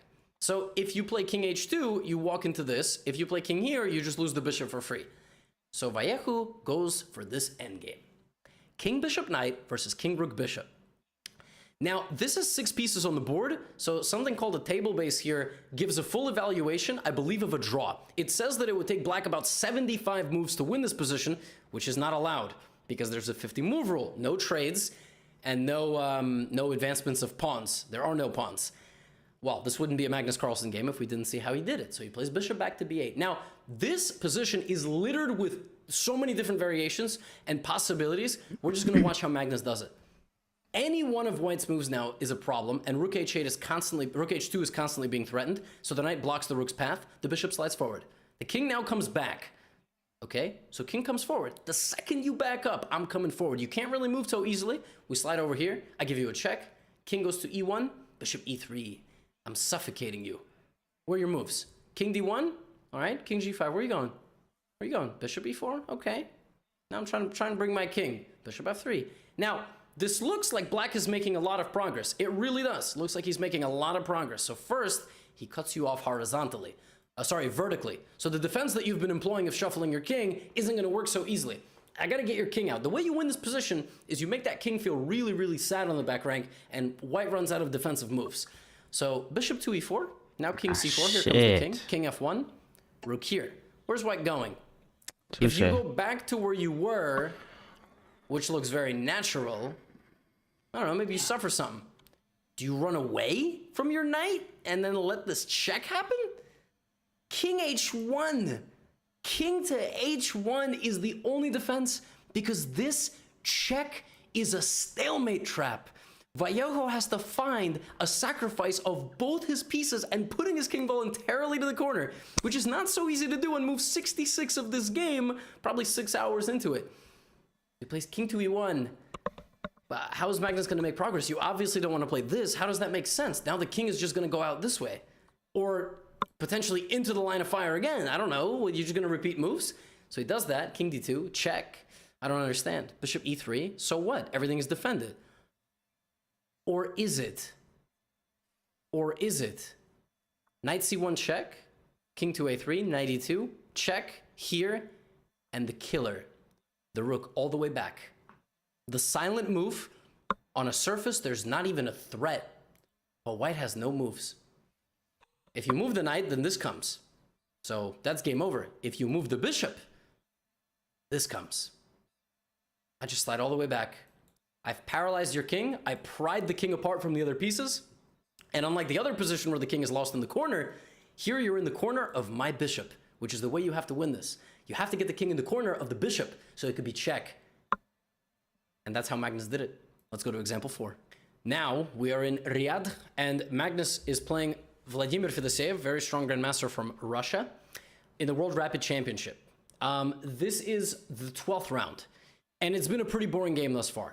Plus, it's a late end game of a rapid game. They probably don't have a huge amount of time. Of course, evaluation 0-0-0. Queen Bishop, Queen Knight. In fact, Queen and Knight is an even more scary combination. So you could argue Fedoseev has the advantage here. Plus, he's got both pawns doubled and completely stopping these pawns. But more importantly, they're on dark squares. So this bishop has no role in the game. So how do you play this position? The real problem from Fedoseev is that he's playing Magnus Carlsen. If he was playing me, for example, he might be a little bit more aggressive here, but he knows that he needs to contain the beast.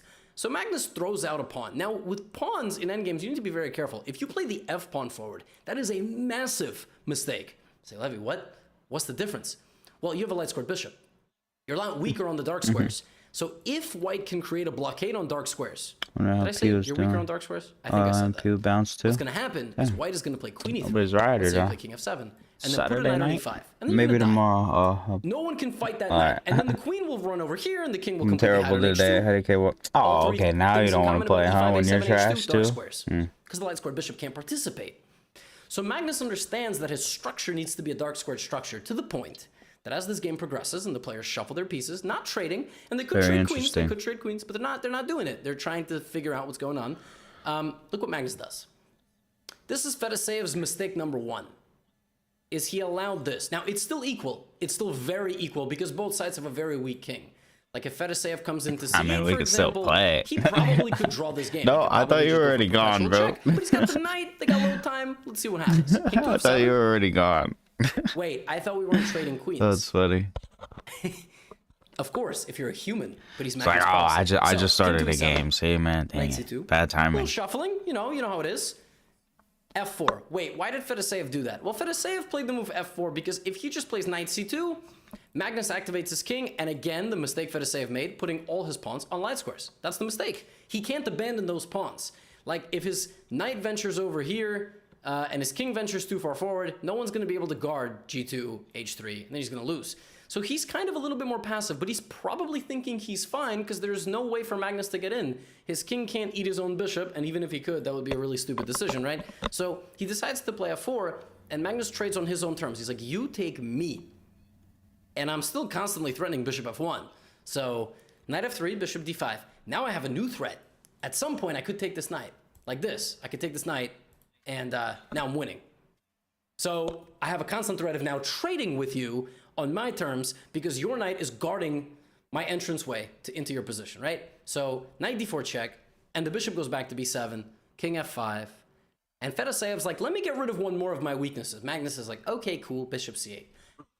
I'm going to make you constantly hesitant, constantly. You come give me check, I might run over there and get those pawns before you have an opportunity to get in here. And even if you do, you're not attacking anything. The good thing about a bishop, it can serve 2 jobs at the same time from the corner of the board. Knight back to d2, bishop b7, bishop d5. You're slowly running out of moves, right? At some point, I'm going to make a king. I'm going to make a run with my king. That's what I'm going to do.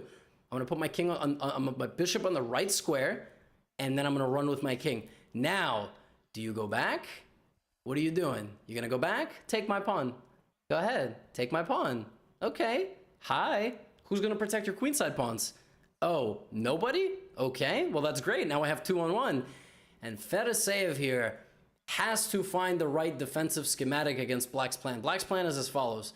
Move the king, push both pawns. White needs a knight on b1 and a king on c1.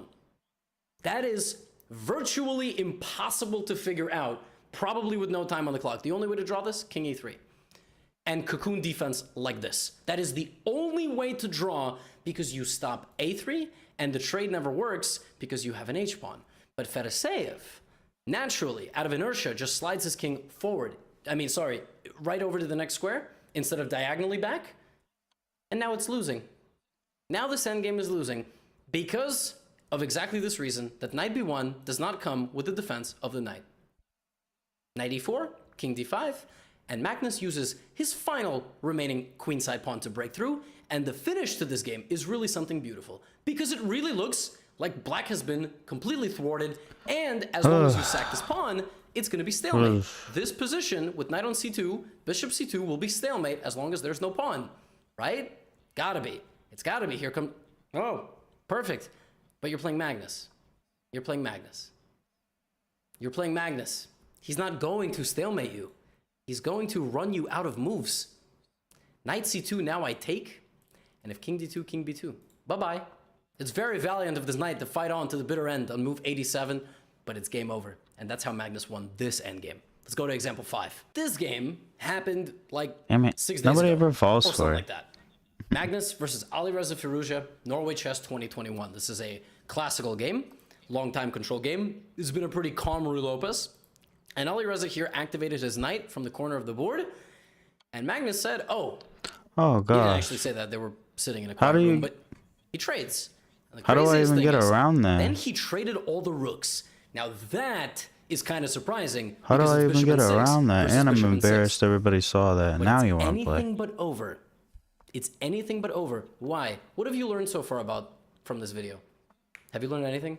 What are you watching, like 25 minutes of this video? Haven't learned anything? Structure, weaknesses, bishop complexes, right? Light squared bishop versus light squared bishop with 6 pawns apiece. These things are going to be a big liability.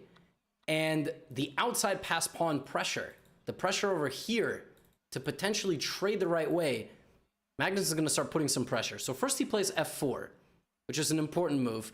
Then he brings his king, and then he plays b4 so the king can't go to c5. Okay, nothing complicated. I mean, you have play against the light squared bishop, and potentially you want to get over here. Like, the easiest way to win this is to do this, okay? And white wins, right? Because you get to a6.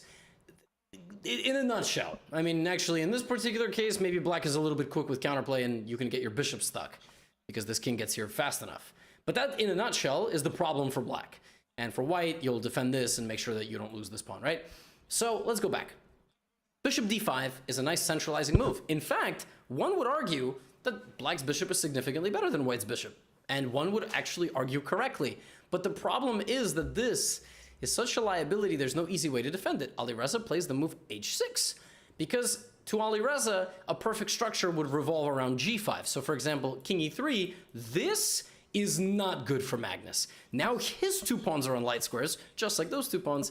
He's never getting h4. And a really bad trade for black would be to end up in a position like, hypothetically, if you got this versus this. So if this happened, like I guess G3, he wasn't impressed. H6, and I suck. This would be awful for black. This is lost because you now have a 2-on-1 to create an outside pass pawn. This outside pass pawn will win white the game. So outside pass pawn is a concept that you need to be familiar with. Both these guys are familiar with it, which is why Magnus just throws his pawn to g5 and immediately gets the outside pass pawn situation. But you see the difference here? Black is going to play g6 at some point. The second that white plays h4, black is going to play g6. Don't believe me? Look, g6. He had to do it because if he didn't, if he just did this, now I'm going to get the outside pass pawn. But the way Alireza plays g6, this is never going to happen. h5 just results in a bishop, and you're never going to get through a pawn with another pawn. Or maybe you will. I don't know. Watch the game. Bishop g4. Threat is to go to c8. Alireza tries to trade bishops. Now a bishop trade would be incorrect. Because actually now black is winning. Black is winning. You heard me right. Because wherever the king moves, the black king is going to run. So if the king goes to f3, you slide out of the way, you push your pawn, you win both these pawns. If the king goes over here, I don't know, maybe king d5 is still winning, but you would just go over here. You win these pawns anyway. So h5. Levy, you just said you can't break through a pawn with a pawn. Yeah, well, like I said, I mean, in many of these videos, it's equal until it's not. Bishop goes to f3. Now, if you take on g5, boom, boom, boom, or boom, boom, slide out, a pawn promotes. So Alireza plays back to c8. And for a brief moment, Magnus is now down a pawn. He's down 2-3. But because his king is more active, and active in the right way, he's still creating practical problems. It's insane. It's kind of insane. His king just goes. It just goes to c7 because he's defending against the advancement from the black position. f4.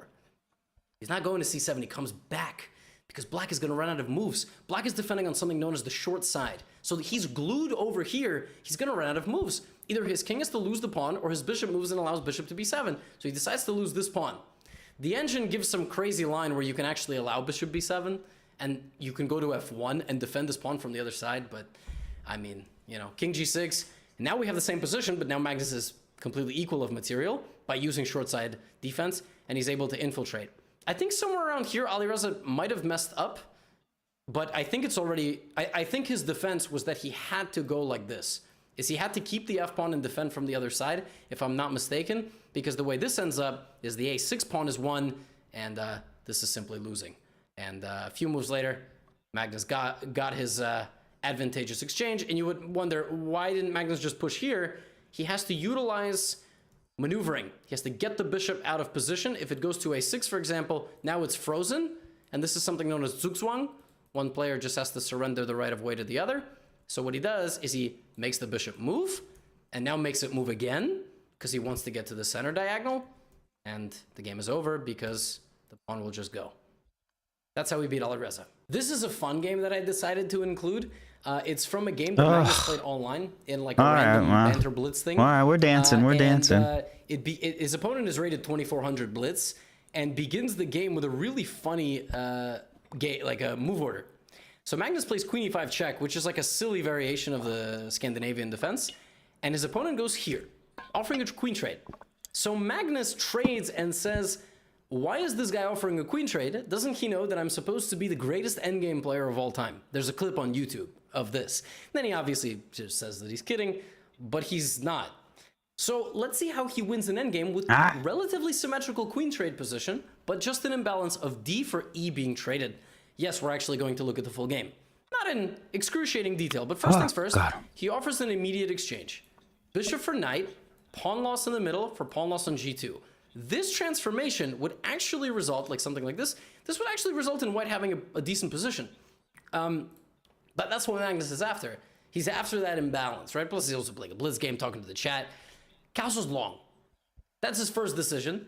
And now he creates, well, his opponent doesn't let him get out of the way here. Continues to be symmetrical. Okay, let's instigate with our pawns. Let's be a little bit aggressive with our pawns. Kick this bishop back here and go get the bishop pair. Okay, now we are in a bit of a fusion of an endgame with a middle game, but bishop c6, and now another pretty fascinating decision, to trade the bishop pair for opposite colored bishops. This position is better for black, because black has more space, and black has more activity. This bishop, the quality is better than the bishop on c5, which attacks nothing. Magnus has already concocted a structure here to counteract this bishop, and now this knight, a flank pawn push, will be utilized to attack the structure of white. When an opponent doesn't want to engage, how do you beat them? Well, first you have to name Magnus Carlsen, right? So knight f5, rook g1, h5. Black is combining a dark squared blockade against the dark squared bishop with a flank pawn advancement. In fact, Magnus advances with flank pawns on both sides because he controls the middle, and now he controls the king side and the queen side. f3 is a very solid move, h4. Now g4 is the way Magnus makes you pay. Oh no! You, and now he controls the file, right? So he's won a little bit of control already. Probably white thinks that they're going to play rook h1, but he comes in. Now, if you play the move rook h1, what Magnus is going to do, he might not even take on h1, but he can. He can. Then he can take your that was close. But what he can do is when you play rook h1, he's going to add blunders. a layer of defense. And now he'll trade off, and this rook is not going anywhere, which is going to be a really big problem, right? So g4 is a counterplay measure, but there you go. You've now, in your attempts to cocoon and play defensively, have given yourself an irreparable weakness. So now we have a rook trade and this. Now black, to his credit, does get rook h7, but you have to combine strategic play and tactical play in endgames, right? So the counterplay here, the calculation, here comes the counterplay, but Magnus is so fast. Watch.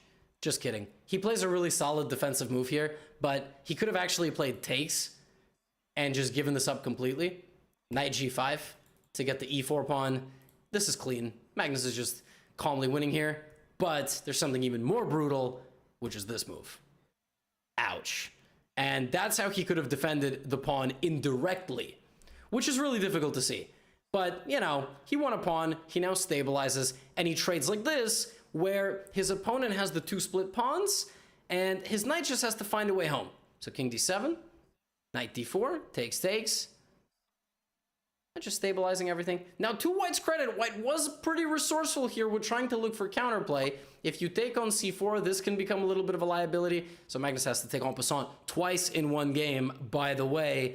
Now he's got king and 5 and a rook versus king and 4 and a rook. How's he going to win it? Rook e8. There it is. Outside passer. We're coming. c4, a4. You've seen this already. We don't even take back on b5. We don't even take back on b5. We don't even take the free pawn because it stops being guarded by the rook and the distance is closer to the king. We don't take the pawn. We go like this, and now the rook has to go over here. This is a very well-known defensive situation where one side is completely glued to the pawn and the other king is going to go have a picnic. So after king to e5, Mr. Ali Chess resigned and will never make the mistake again of trading queens on like the 5th move of the game against the goat of endgames. Example number 7, we are in Nice in France. It's the year 2010, so it's babyface Magnus. And we're going to jump ahead to move 30.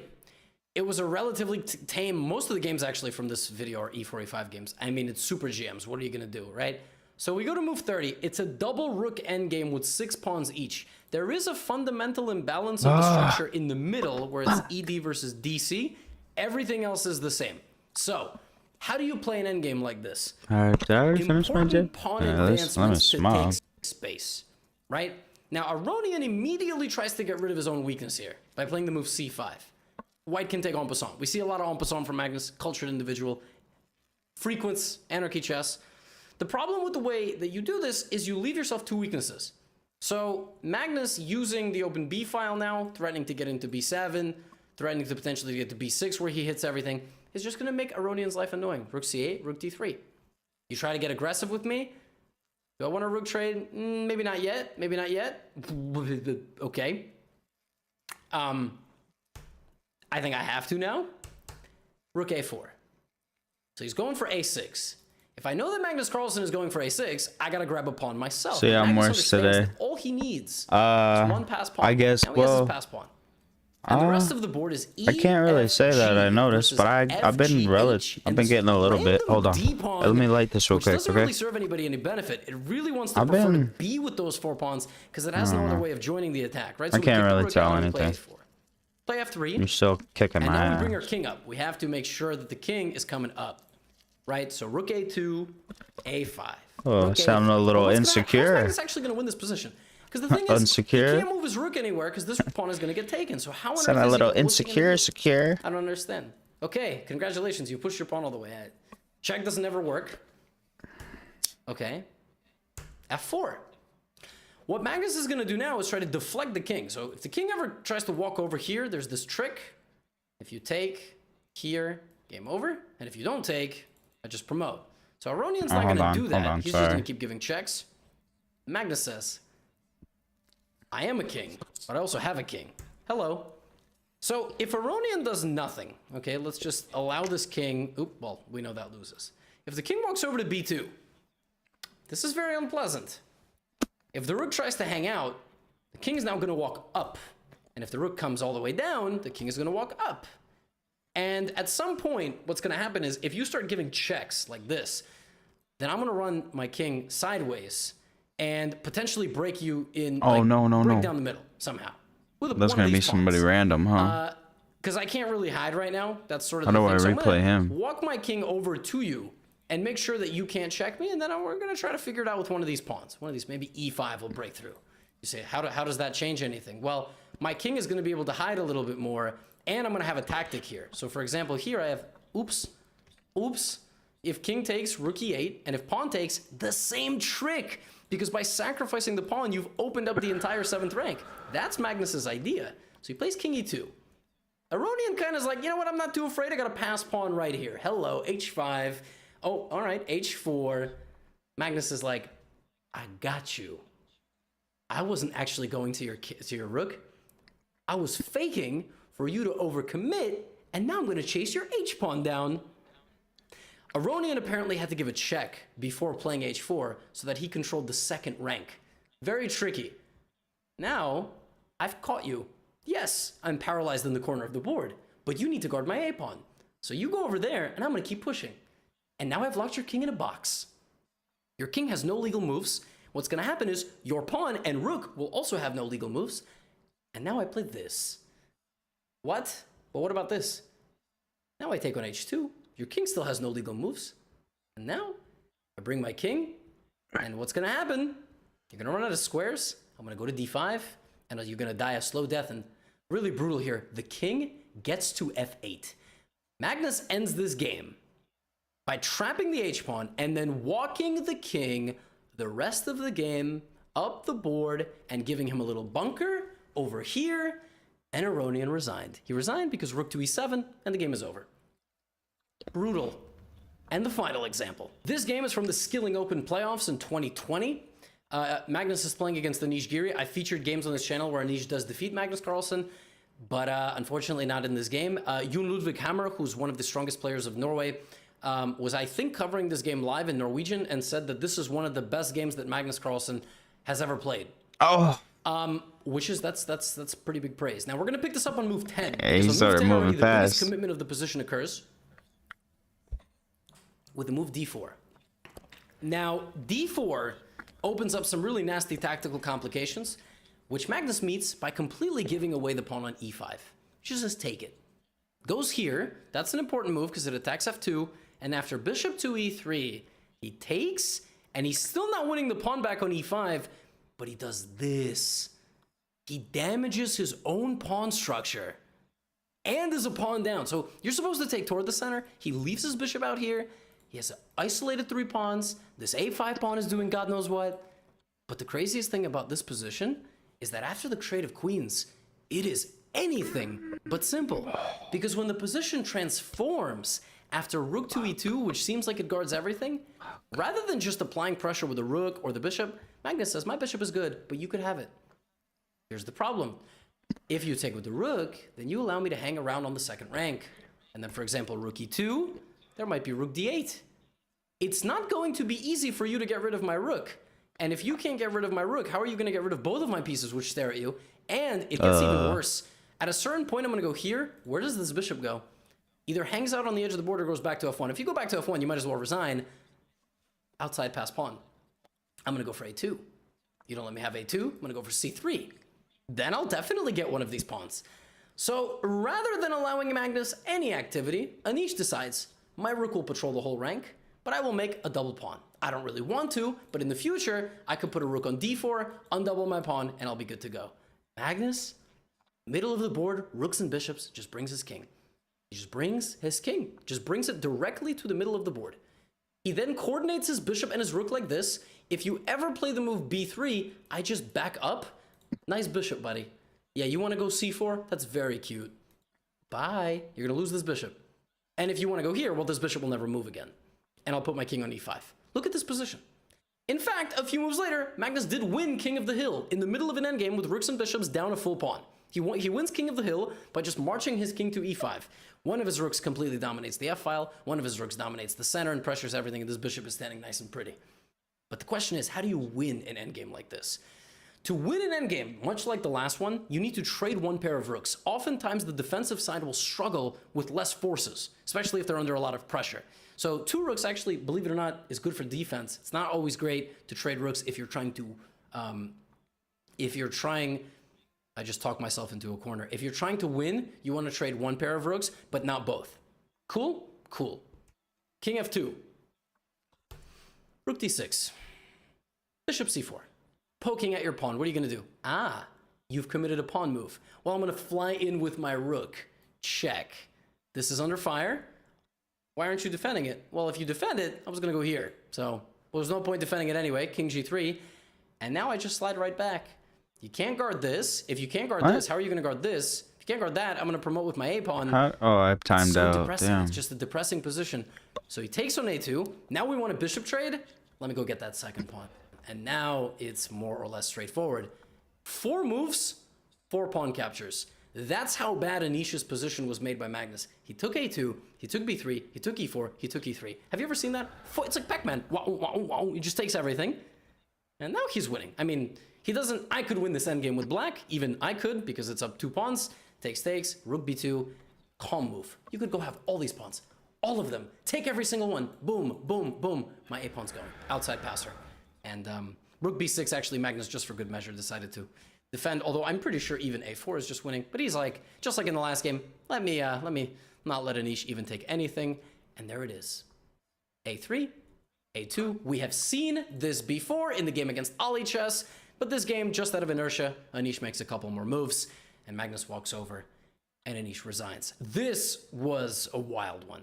The cost of material with the open board, and then giving up your bishop because of such a difficult practical decision that White has to make, and he chose incorrectly. And that is how Magnus Carlsen defeated Anish Giri in this game. Folks, as always, I want to thank you for making it this far in the video. It was a long one, 49 minutes of footage at the time of recording. Could be a 30 to 40 minute video. Please let me know if you want me to make any sort of future content about these strong players, but Magnus Carlsen is a god of endgames for a reason. Peace out. I will see you in the next video. Get out of here.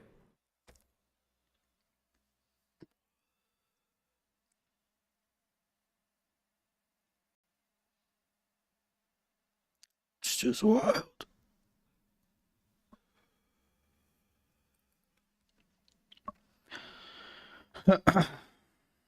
Wild. I don't know why we're friends. And Pew is playing. See how Pew is. I think Pew plays the long games.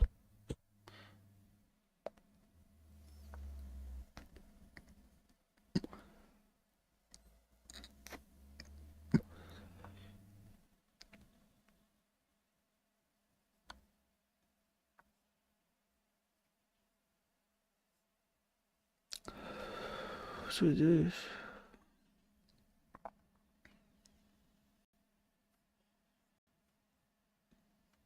Ladies and gentlemen, in today's video, I'm going to be teaching you how to play one of the most annoying chess openings in existence, and it is called the Catalan. Now, I should say, this opening is played at the absolute highest level of chess. It is played by all of the best grandmasters in the world. It is played by the best computer engines in the world. And for that reason, we will be studying several games by the highest rated person to ever play this opening, Magnus Carlsen. Now, I'll also include a game where I play against one of my subscribers, an intermediate player in a rapid game, and you are going to see just how powerful this opening is. So this video is going to be split into a couple of parts. First, I'm going to show you some of the theory behind the opening and how to play it and certain variations. Then I'm going to show you 3 examples by Magnus himself, defeating some of the best players in the world. And then I will show you that game that I played against the subscriber. Now, I do need to say, a lot of beginners and intermediate level players watch my videos. I think the Catalan is best suited for people who are already solidly intermediate and into the advanced and master territory. And the reason for that is because the beginners will not be able to feel the impact of this opening because it's a bit slow and positional and really tries to slowly put pressure on your opponent. But of course, if you're watching this in your 700 and 800 elo, you're more than welcome to try it. But at that level, your opponents just explode. So they play complete nonsense. And so you will likely not be able to implement some of this stuff. At that level, you still may need just basic fundamentals, playing for the center, which this opening does as well. So here we go. We are going to go and learn how to play the Catalan like Magnus Carlsen. Now, I do just want to say, let me enable the analysis in all of these games. And you know, we can really start things off on a regular board, on a regular just analysis board. The Catalan is an opening that begins after d4, although it could, you know, transpose. It could, meaning you could start with c4 and then it could be d4. And the general setup of the Catalan is that you play the Queen's Gambit with c4. The point of this move is that if black captures, elementary reason is you get the entire control of the center. And in a nutshell, the Catalan for white is d4, c4, like this, followed by knight to f3, okay? Followed by pawn to g3. This is the Catalan. Now, the general idea of this opening is to put this bishop on g2 where it pressures the length of the diagonal. Castle, you'll notice that we are not touching the pieces near our queen, or the pieces on the queen side. You will also notice this pawn is perpetually able to be captured. The reason for that is that taking this pawn is a risk by black, let's put it this way. And the point is that it's opening up this diagonal. Another important thing here is that this is a flank pawn. Each player has two center pawns, D and E. And so this pawn, if it ever takes the pawn in the center, we are trading a flank pawn for a central pawn, which is a nice advantage for us. Now, black taking on c4, this pawn can either be recaptured with the knight or with the queen. It's very difficult to protect this pawn for black because if they do it too quickly, 25 seconds. White in many positions will undermine, like this, undermine the pawns, and potentially leave black with a very damaged set of double pawns, double isolated pawns on the A and C files. And, as always, you have a lot of tricks with this bishop. In a nutshell, that is what the Catalan looks like. Of course, for this to be a pure and real Catalan, black must play what black is doing in this game, which is a Queen's Gambit decline. For example, your opponent may begin with a Dutch defense. No, I'll be back. You can still play I still gotta get to 400 again. G2 castles against almost anything black does. For example, if black plays a King's Indian defense, of course, there are different openings here, but guess what? It's not really the Catalan, but you can still play the same setup. But of course, things differ a little bit. And so in this video, we will just be talking about the pure, straightforward Catalan, right? In the Catalan, black has multiple setups, okay? The setups basically include an early capture on c4, a capture on c4 where then black hangs on for dear life and tries to keep the pawn. Another setup, which is the bishop to b4 check and the retreat. When the bishop comes to b4, you frequently just trade off your dark squared bishop. It's very normal. You'll actually see that in the practice game because I played it actually before recording this part. So bishop d2. And the closed Catalan, so when they take on c4, of course, it's the open Catalan because the center is opening up. And if black plays bishop to e7, this is the closed Catalan. This is the open Catalan. And you have the closed Catalan with c6, b6, and just rock solid.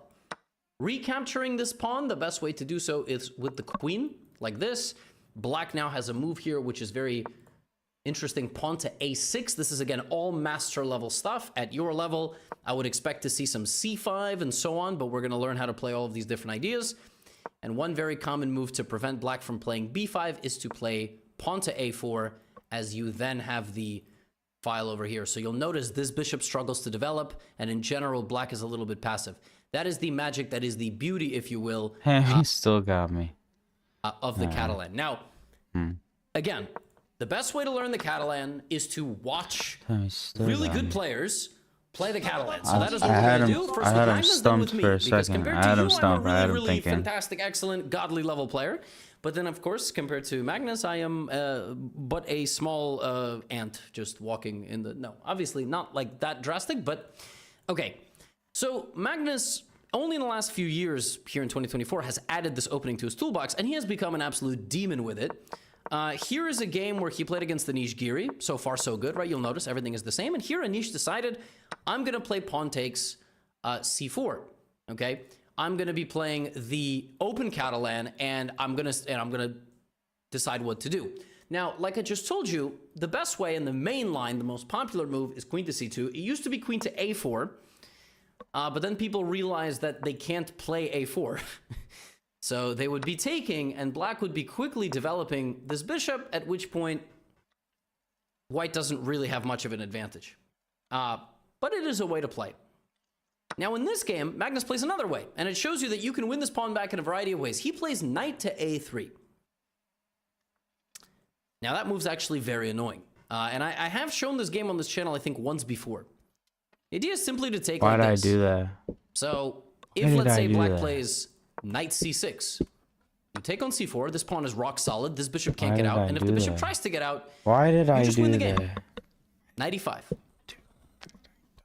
Knight e5, you don't take but you go here. Knight d5. Again, what do you want in the Catalan? You want 2 pawns in the center, pressure on the diagonal. C-file, right? You want to put pressure on the C-file. That's also going to come up in the training game. This is the stuff that you are looking for. Knight to a3 played, not the best move because actually black can give up the bishop and damage the pawn structure. Now, this is a very different type of Catalan. It's a different type of flavor. Like I said, at the master level, things are a little bit different. But watch what Magnus does now. So he plays a4. He stops the b pawn and he controls b5. Also, he wants to put his bishop on a3 because he won that diagonal. Black plays bishop c6. He plays bishop a3. The rook goes to e8. Now, watch what he does with the center. So e4 is not really an idea right now. Queen c2 could be an idea. So let's see what he does. He plays queen c2. Very common square. He's just trying to take this back. Anish gives it to him. Magnus doesn't rush. He doesn't rush because if he took... Whoops. Right? That's a fork. So he doesn't rush. He plays rook c1. And now he takes. And the difference is that when he loses the pawn on a4, he will have long-term pressure over here. In a lot of Catalan positions, you will be down a pawn. And if you are uncomfortable with that, that's fine. You don't have to play this opening, but you know, it's just in your toolbox. But you will know how to put some pressure, right? So rook takes c6 right now is a massive threat because you would also be winning. The other one, so the queen goes to d5. I don't know. I've messed up so bad. That was a super blunder. The rook anyway. But so I felt like I kind of had you going. How 2 bishops in this Catalan it's always right there, absolutely and then ruin the black position. The knight goes to e5, and I mean the position is playing itself. Black plays queen b5. Magnus drops back. He's got eyes on c7, then to f7, then to b7, and also rook to b1. The position is incredibly difficult to defend with black, which is why he doesn't defend it correctly and immediately falls under a devastating amount of pressure. He had to play knight b6 here, losing the pawn on b7 completely, which is really difficult to do, and then he had to find knight to c4, losing his rook. Girl, you got hurt. And that's very tough to find. And instead, watch this. Rook b1. Watch how every piece plays. Bishop takes d5. So now the queen cannot take because white's queen targets the knight on a4. So this, boom. Let's see if we can get one. This is here. This is oh no, here. I don't want to. Also got to stop on f5. Every single time I play you, man, I gotta redo my settings. Queen f5. I mean, Magnus is just straight up threatening a mate here. And this is 22 moves against a 2770 FIDE rated player. What did he do in this game? He played a Catalan. He played knight a3. It's not even the most common move. Knight a3 is not even the best move. It's around equal, right? a4, bishop a3, queen c2, pressure, rook c1. And this is what happened. He kept some pressure. Queen d5. He sacrificed, and the position just absolutely opened up. Magnus crashes through. If you take the queen, you lose your queen. That's the white queen's not, but yeah, just methodical, simple chess. c7, bishop b2. And in this position, Anish Giri resigned because he was just down 2 clean pawns. Okay, he could have obviously kept playing, but he would have lost anyway. What a game, right? I mean, did he do anything that... I mean, he just played knight a3, right? Knight a3. And all you have to remember from this game is knight a3 is not even the best move, but it's one of the ways you take this pawn back on c4, right? How about this game? Check out this game. Report. One of the best players in the world as well. DC. Okay, so Report, notice, he takes on c4 right away. When did Anish take on c4? He had already played bishop e7 and castles. Report hasn't played bishop e7 and he hasn't castled. Big difference. Okay, bishop g2. He's not in a rush because there is no way for black to hang on to that pawn. Black can try to play b5, but knight e5 comes into play. Let's say knight d5, and then you can castle. And even if black gets the ultimate setup, you are always firing away at it, and I guarantee black is going to blunder something. The other thing is, when black takes off center, you'll see this in the third game that I show you, when there are some positions where black just gets the pawn. But when black takes on c4, white gets to play e4 very quickly. So you can play in a way where you try to win the c pawn back. I'm trash. You can also play in a way where you fight for the center. I'm never and getting you get a big attack. So bishop g2, okay? Knight c6. This is the cutting edge idea, is to put pressure on our pawn. Magnus simply castles, and now black wants to play b5, but he can't because he would get obliterated on the diagonal. So he plays rook b8. If you have an opponent who plays knight c6 and rook b8, they clearly know what they're doing. They're obviously very well prepared. The idea is that now knight e5 doesn't walk into a pin, and if white plays queen a4, here comes b5, and this is bad. This is officially bad. This is a black stole the pawn and ran out of the bank, all right? Joker in the Batman with all the school buses, all right? Like, that's what happened. So the way Magnus likes to play this, and there's a handful of ways to play this, one of the ways to play this line is to play pawn to e3, trying to put the queen right here, okay? Let's say bishop e7, queen e2, b5, and there is a move here, pawn to b3. Oh, there we go. Finally, this is yet again another Feels way like to play so the long. Catalan where you're just Feels like down so a pawn. long. Simply. Thank goodness. But it's like almost impossible for black to make moves. Thank goodness. Black can castle. You'll play bishop to d2, and you have a rook arriving to the c file, another rook already with an open a file, knight to e5 whenever you want it, which will completely dislodge the defense. Like, let's say black plays very natural, bishop b7, rook c1. What is black's next move? If black plays knight to e4 looking for your bishop, you can actually give it away. Because after knight takes d2, the knight is hanging. When the knight moves, the extra pawn is gone. And you're going to see how this bishop on our side is very stable, but this position is anything but stable, and you have a sustained pressure on black. Like, it's actually insane how powerful this opening is. In this game, Magnus does not play e3, queen e2. He plays bishop to e3, which is, before he started playing this, a move that I had never seen before. The idea is actually hilarious. He puts the queen on c1.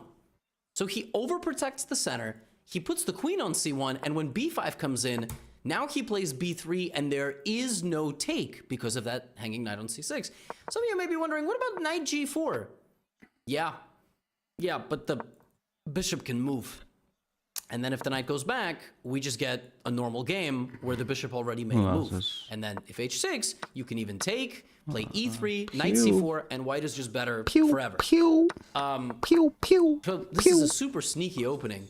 And you'll notice, watch. 5, b3, right? Bishop b7. So Magnus gets his pawn back. He gets his pawn back. Knight b4. Positions around equal. Okay, so how are we going to play from here? a3, let's kick the knight out. Knight goes to the middle. And now we do move this bishop so it doesn't get captured. Now the bishop is ready to trade itself. Why is the bishop ready to trade itself? Because that comes less than a win. We will replace the bishop with a wall of dark squared pawns. So the bishop will not really have a presence down on in our position. So we are happy to move the bishop to g5. Come on, girl. Knight bd2. We take. And rook c1. Can Magnus play e3 in this position? Of course. But he doesn't know whether he's going to move the pawn 1 square or 2 squares. So he plays here. And now he has the c file. You'll see in the training game, I talk about the c file as well. There's a bunch of different ideas. Okay? Let's say report plays knight to d7, and now queen a4. So that targets that pawn. It also targets the light squares. We have c5, trying to get aggressive, giving up the pawn. Report here tries to solve his problems aggressively by giving up some material. The position is equal if black plays like a computer for the entire game, but he doesn't. Black trades and is now worse. He's worse because he's got a weakness, and in this kind of like clash, white was left with an outside pass pawn. With an outside pass pawn that is protected in the corner and has a boost behind it. It is a very difficult position to defend, and he doesn't defend it. Watch, a4, he wins the pawn back, he centralizes, and, you know, slowly that pawn will make it to the end of the board. And there it is. Now, are you going to win this like Magnus? No, probably not, and you will probably blunder some stuff along the way, but I'm not trying to insult you. That's just the way it goes. But again, keep an eye on this, you know, right? Last game, it was bishop e7, bishop g2, castle, castle, dc. We know queen c2 is the main move, and if you don't remember that, just rewatch the video. That's okay, I'm here. Knight a3 is what Magnus chose. In this game, Report took on c4 and played a way to say, I want the pawn. I showed you e3, queen e2, and b3. Magnus played bishop e3 and queen c1. Okay, so he played like this and got his pawn back. and slowly put pressure, and that's also totally fine, right? And then he ended up winning the game. Now, there was another game where his opponent played DC and then bishop b4 check, like this. And Magnus played bishop d2, something like castles, and then he played, I think it was e3. This is another way that Magnus has played before. And he then just plays like queen here, applies some pressure, and tries to slowly play e4. He has had games where his opponents control the position like this. So he'll play like queen c2, b5, and we get a very complicated game. But again, I told you, when black hangs on, you can undermine, or you can play for the center with e4. I think Magnus in this game played like knight c3 first, etc. But look, here's a game against Grandmaster Eric Hansen of Chess Bra fame. Look at this. Okay, knight bd7. So closed Catalan. Right? Anish took. So queen c2. Very common. c6, very solid. b3. Okay, we're developing the bishop. Normal stuff. This is a nice way of playing. And in the Catalan, you have multiple plans. Taking on d5 is always an idea, but Magnus pushes for e4. And he gives away the pawn on c4. Right? Gives away the pawn on c4 completely. He doesn't even take it back. Doesn't even take it back. Now, if black were to play cb-ab and play something like rook c8, he's up a pawn, but what white is now going to do is utilize all this. So there have been games here like h4. It's very tough for black to make a move. If black plays c5, you march straight down the middle. So black can't play c5. Let's say black plays h5 trying to stop you. Now you play e5. I don't Goes get to the it. middle, you bring the knight. Knight g5 Dang, and that was queen the only h7 move? is made. If black tries to block that, you can hop in this way. Bishop takes, pawn takes. That pawn looks a little bit weak. Can't I attack it like this? No. Bishop a3. What about c5? Takes, takes. Looks like you've made some counterplay. Nope. Knight e5. And guess what? Knight g6. So look at, I'm pressuring you on all three sides of this game. Black is completely at the mercy of whatever plan white tries to choose next.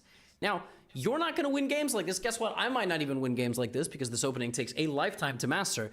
But the point is, it's such a hard position to play. It's not easy for black to make a move. And in this game, you're going to see Hansen doesn't even take the next pawn. Look, h4, right? And the idea is, again, e5, knight g, like e5, knight e4. This is kind of the idea. Magnus plays slowly. He's still baiting him to take, right? Hansen doesn't take. So Magnus says, okay, c5, knight to e5. e5 was even stronger, but this was like a speed game. So knight e5, and now he puts a massive clamp. And look at this move, rook d6. What a move. I mean, black has to take. He has to take. If you don't take the rook completely, paralyzes the black position. Hansen waits a little bit too long to take, and now it's too late. The pawn is protected. It's probably going to be protected twice. It takes away a ton of space, and it's a very easy plan of action for white to just dominate the position. He sacrifices the bishop. Again, it's a speed game, so accuracy here might not be flawless, but I mean, we get here, it's a protected pass pawn on the d6 square, and it is completely winning. So, and then Magnus, I think, converted this relatively without any problems. Yeah, queen d6, and I think Hansen slipped. He was trying to go here, but it's already +5. So, in a nutshell, the Catalan is one of these openings that you can play for the rest of your life. You can play this setup against any black defense, but they all are a little bit different, like the King's Indian defense, the Grunfeld defense, the Slav defense. This setup can be played against all of them, but they all have different nuances and ideas. But it is really, really good. And you can study the games of Magnus. You can study the games. One of the best practitioners of this opening in his prime was Vladimir Kramnik, who right now is a controversial figure in the world of chess here in 2024. Separate the Catalan player from the man now, and many others. And so this is how Magnus handles this opening. I will now show you how to play this opening against an intermediate player. And I hope you enjoy. Play the Catalan, give it a shot. And in the future, I will be making my own mini course on Chessly, my educational platform, where I've got a bunch of different courses on tactics, end games, middle games, beginner, intermediate, and stuff like that. That will be there. But for now, this is a nice Catalan overview for you. There are the closed systems with C6. There are the open systems with DC. And then there are the quick systems where black tries to take on C4 and hang on to the pawn. And you can see all these different methods of fighting those systems. Enjoy. Okay, so shout out to Johnny, who's volunteering to play this game. I'm going to open with pawn to D4. And we have D5 on the board.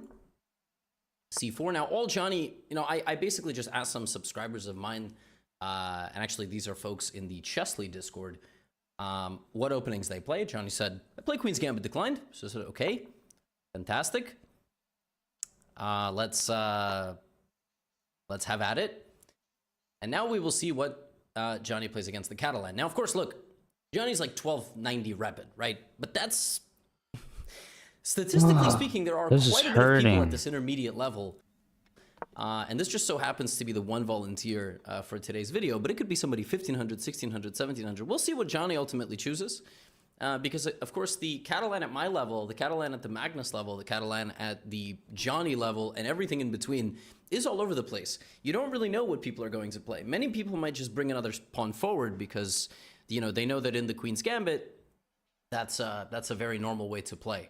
And as I said in the analysis portion of today's video, like, yeah, you might see C5. A6 is a reasonable move as well. I mean, basically, black is trying to take on C4 and play B5 very quickly. But we know that, our Catalan bishop is going to have a lot of opportunities here, as we saw in some of the Magnus games. So the nice thing about this opening is you kind of don't really care what black does.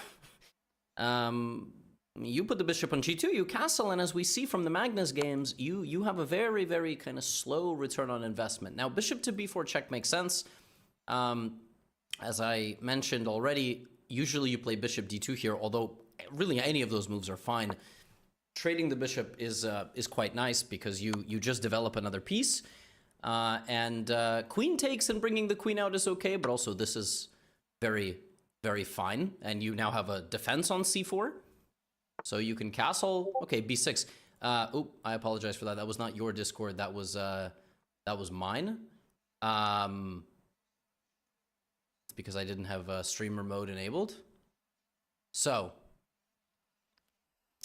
let's castle. I'm not getting assistance during the game. This I promise. Now, nobody played like this against Magnus, right? So this is very, very normal. I think a lot of people at the intermediate level simply won't touch the pawn once it made it to the center. So it's important for me to kind of show you, even at the intermediate level, how to take advantage. In the Catalan, because you are inherently trading a flank pawn, a C pawn for a D pawn, that is already one small advantage. But also your bishop on G2 is more stable than this one because yours is protected. And this bishop is not protected. You can always play moves like knight to e5. In general, bringing the rook to the c-file is never going to be a bad move.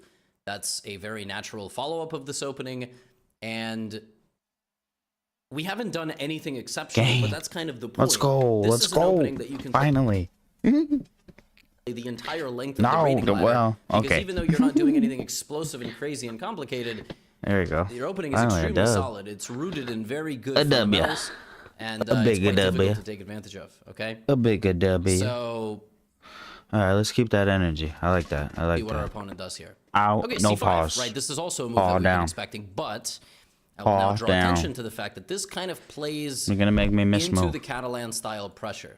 So you can take on C5 and then take on D5. Come on, lay down. Taking on D5 right away is I can't tell which one is better, just... very vaguely, off the top of my head, I think we will likely get to the exact same position, but let's just say we take on c5.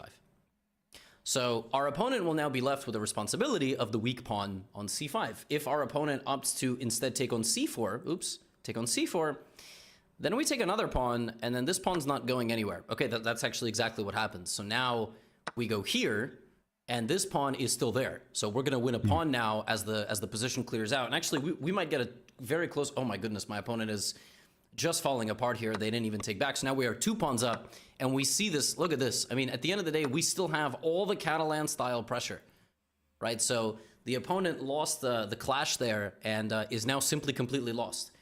And again, this is a good player, right? This is a good player. Obviously, probably a bit nervous playing me. It happens. You volunteer to play in a video, suddenly your brain turns to mush. But now, you know, we need to show how to win this position. We're going to win this position the exact same way. We're going to just walk into that queenside pressure. Our rook is going to c7 with pressure on the knight. The knight is ready to jump at a moment's notice, and this bishop is going to get involved in the game. And because black never got rid of our pawn here, that pawn will be the deciding factor. Even if we lost the pawn, which we shouldn't, but, you know, we would still be a pawn up, and all of our pressure would be involving that side of the board. Rook c7 is actually a mistake because black can play bishop takes knight, I think.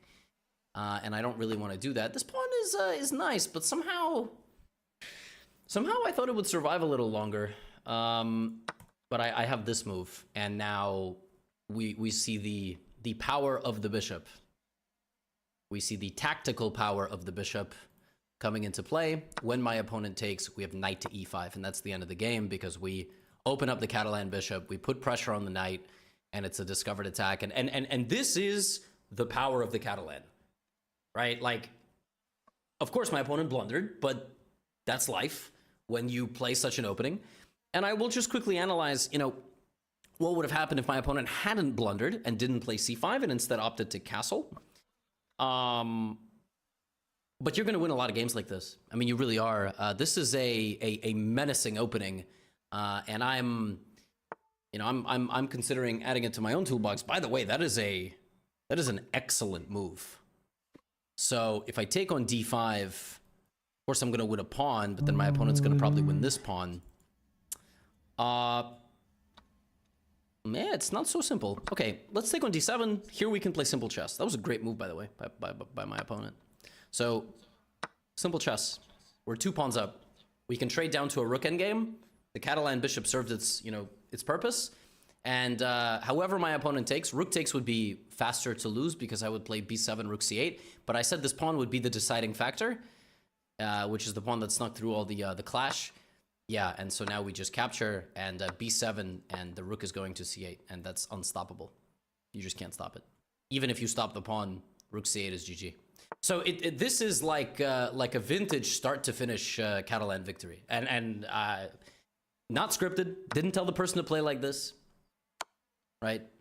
Oh, they're going to play king h7, and of course now we pick up some pawns to come here. Probably can just do this.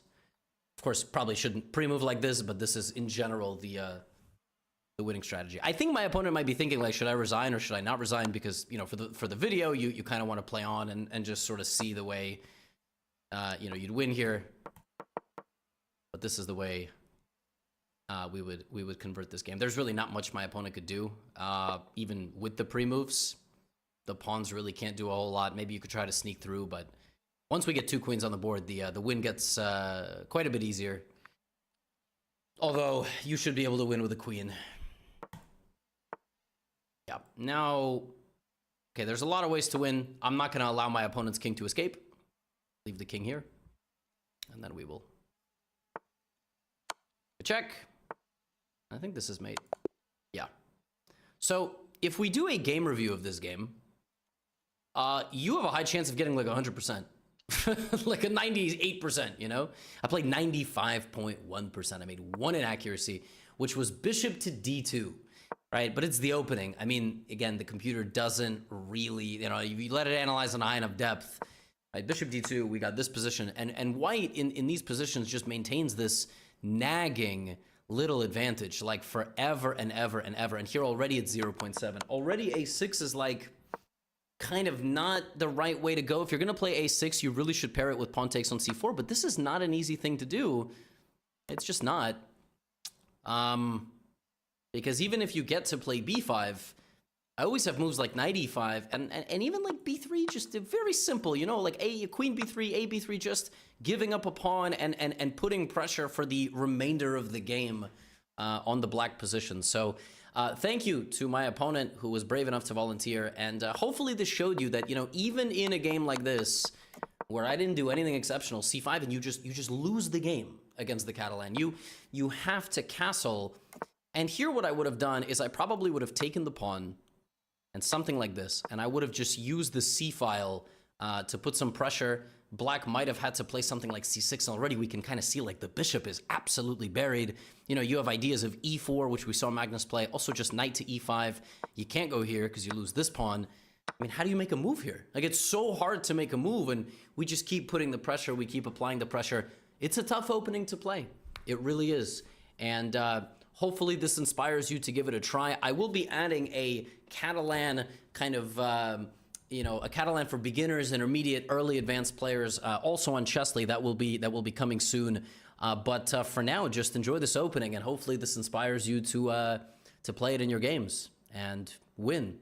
Maybe like Magnus, maybe like me, or maybe like the rating that you are. So that's all I have for you today. Get out of here.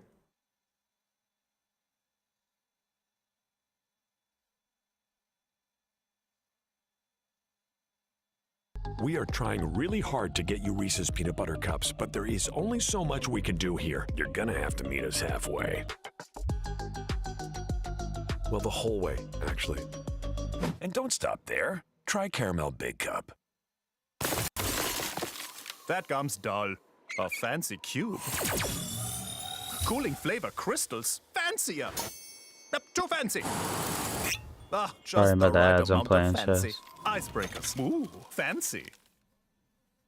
Ladies and gentlemen, what is the greatest feeling that comes out of playing a game of chess? Is it chess.com telling you got a brilliant move or a 98% accuracy? Maybe you beat one of your colleagues or coworkers in real life, somebody you really despise, and now you feel intellectually dominant. Well, for Magnus Carlsen, greatest chess player of the last 10 years and potentially of all time, it might be difficult to find this same emotion.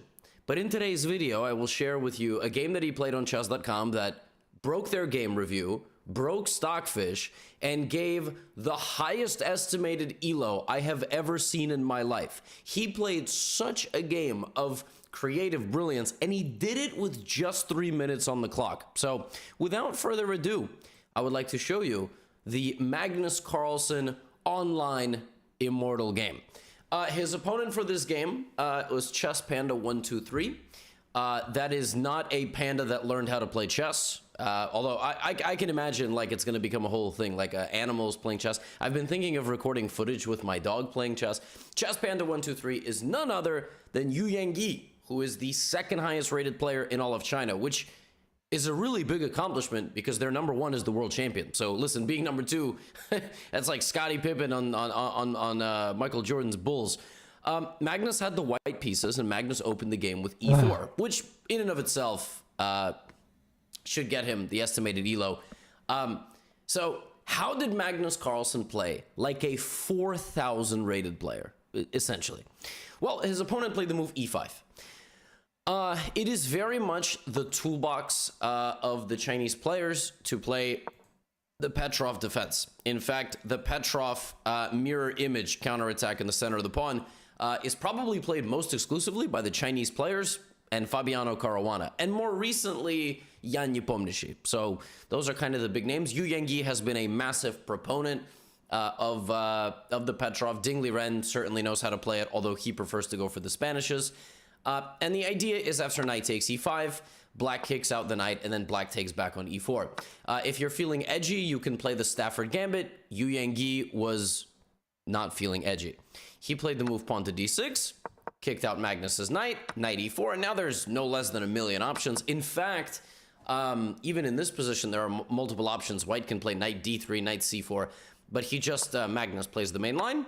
And now here there are two major branches and then many branches after that. White can play what's called the classical variation, doing this, and then developing and castling queenside, looking for some attack. Magnus plays this in a principled way, puts his other pawn in the center, and black here commits yet another pawn move, which is pawn to d5, because he needs to control the center, and he also needs to open up the bishop. Now, the funny thing about this position is that The Petrov defense essentially looks like it could be this. Like knight f3, knight f6, and now black gets an extra move. And that extra move is playing knight to e4. That's essentially what it looks like. Now, that's not a great move. Like, if it's black's move here, black should develop one of the bishops and castle. So it's very interesting that the extra tempo is spent moving the knight into the center because that knight is going to be a target. Like, that knight, theoretically, does not really benefit black moving it a second time. Now, again, here there are many, many options. Bishop to d6, and more recently, black is putting the knight out, putting pressure on the center, and potentially jumping here to get the bishop. But black now cannot play pawn to c6. Magnus castles, we have bishop e7. This position has been seen thousands and thousands of times, and now we have c4 trying to undermine that pawn, which would undermine that knight. And normally black has a pawn there, so since black moved his knight here and now cannot move that pawn there, it would look like it's an inaccurate setup, if not for the next move, which is knight to b4. You are justifying putting your knight on c6 to play knight to b4 and attack Magnus's bishop on d3. Magnus moves the bishop out of the way. This is still pressured. And now if you try to do this, you should have done that a long time ago because now the knight is going to get booted to the outskirts of the board. So that's not the plan. Black castles.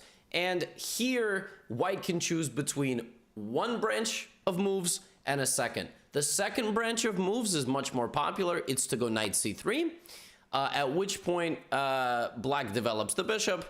And then in many lines, white can play like cd5, and then black will like take here, and then get out with the knight. And I suppose you do not want to allow the move knight to c2, so maybe you after bishop f5 you actually play a3 first, and then the knight backs out, and we get to this position.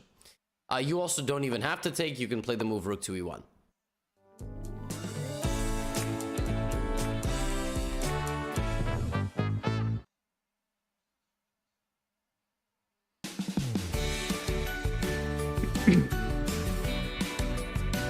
Man, okay, whew. I gotta go to the bathroom.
Ladies and gentlemen, in today's video, I'm going to be teaching you how to play one of the most...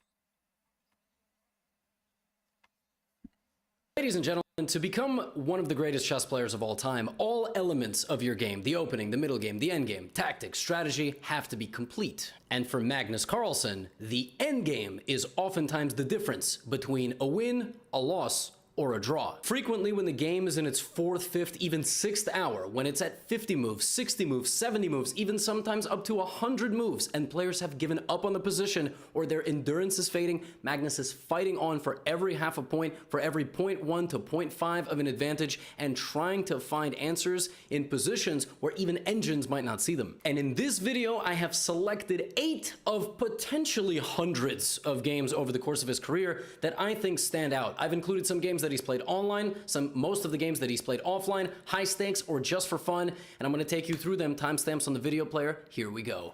Our first example, he's playing against Timur Rajab of the years 2013, and he's actually not yet a world champion.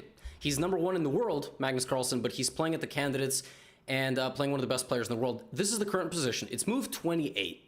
Objectively speaking, this position is equal, but throughout this video, you're going to learn certain terms that you need to keep in mind for the endgame in particular, and certain concepts that overlap. Obviously, the pieces are super important. The structure of the pawns is super important. So here, Magnus, with the black pieces, has these 4 pawns versus these 4 pawns. Magnus is slightly more overextended than his opponent. Of course, Rajabov does have the split C and A, which is a bit of a liability, but if you trade this B pawn for the A pawn like this C pawn will become a passer. Then you start comparing the quality of the pieces, particularly these two. Clearly in white's favor, the knight can jump to the middle, but more than anything else, you got to start looking around for what's defended and what's not defended. And black is pretty solid. If you get this rook all the way over here, that's very easy to protect. And if you get this rook all the way over here, it attacks nothing.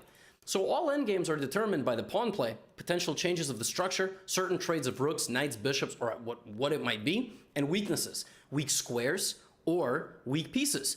So Magnus immediately offers a trade of knights to make it AC in terms of the structure, where his bishop actually might even be slightly better than Timur's because they both stare at a pawn, but black is the aggressor, right? So Magnus, throughout this game, seemed like he was getting mildly tortured. Like for the next 10 moves, I mean, Rajabov is just bringing his king. They freeze up the structure over here on the king side. Watch, the structure gets frozen as the pieces shuffle right there. Frozen structure, those pawns aren't going anywhere.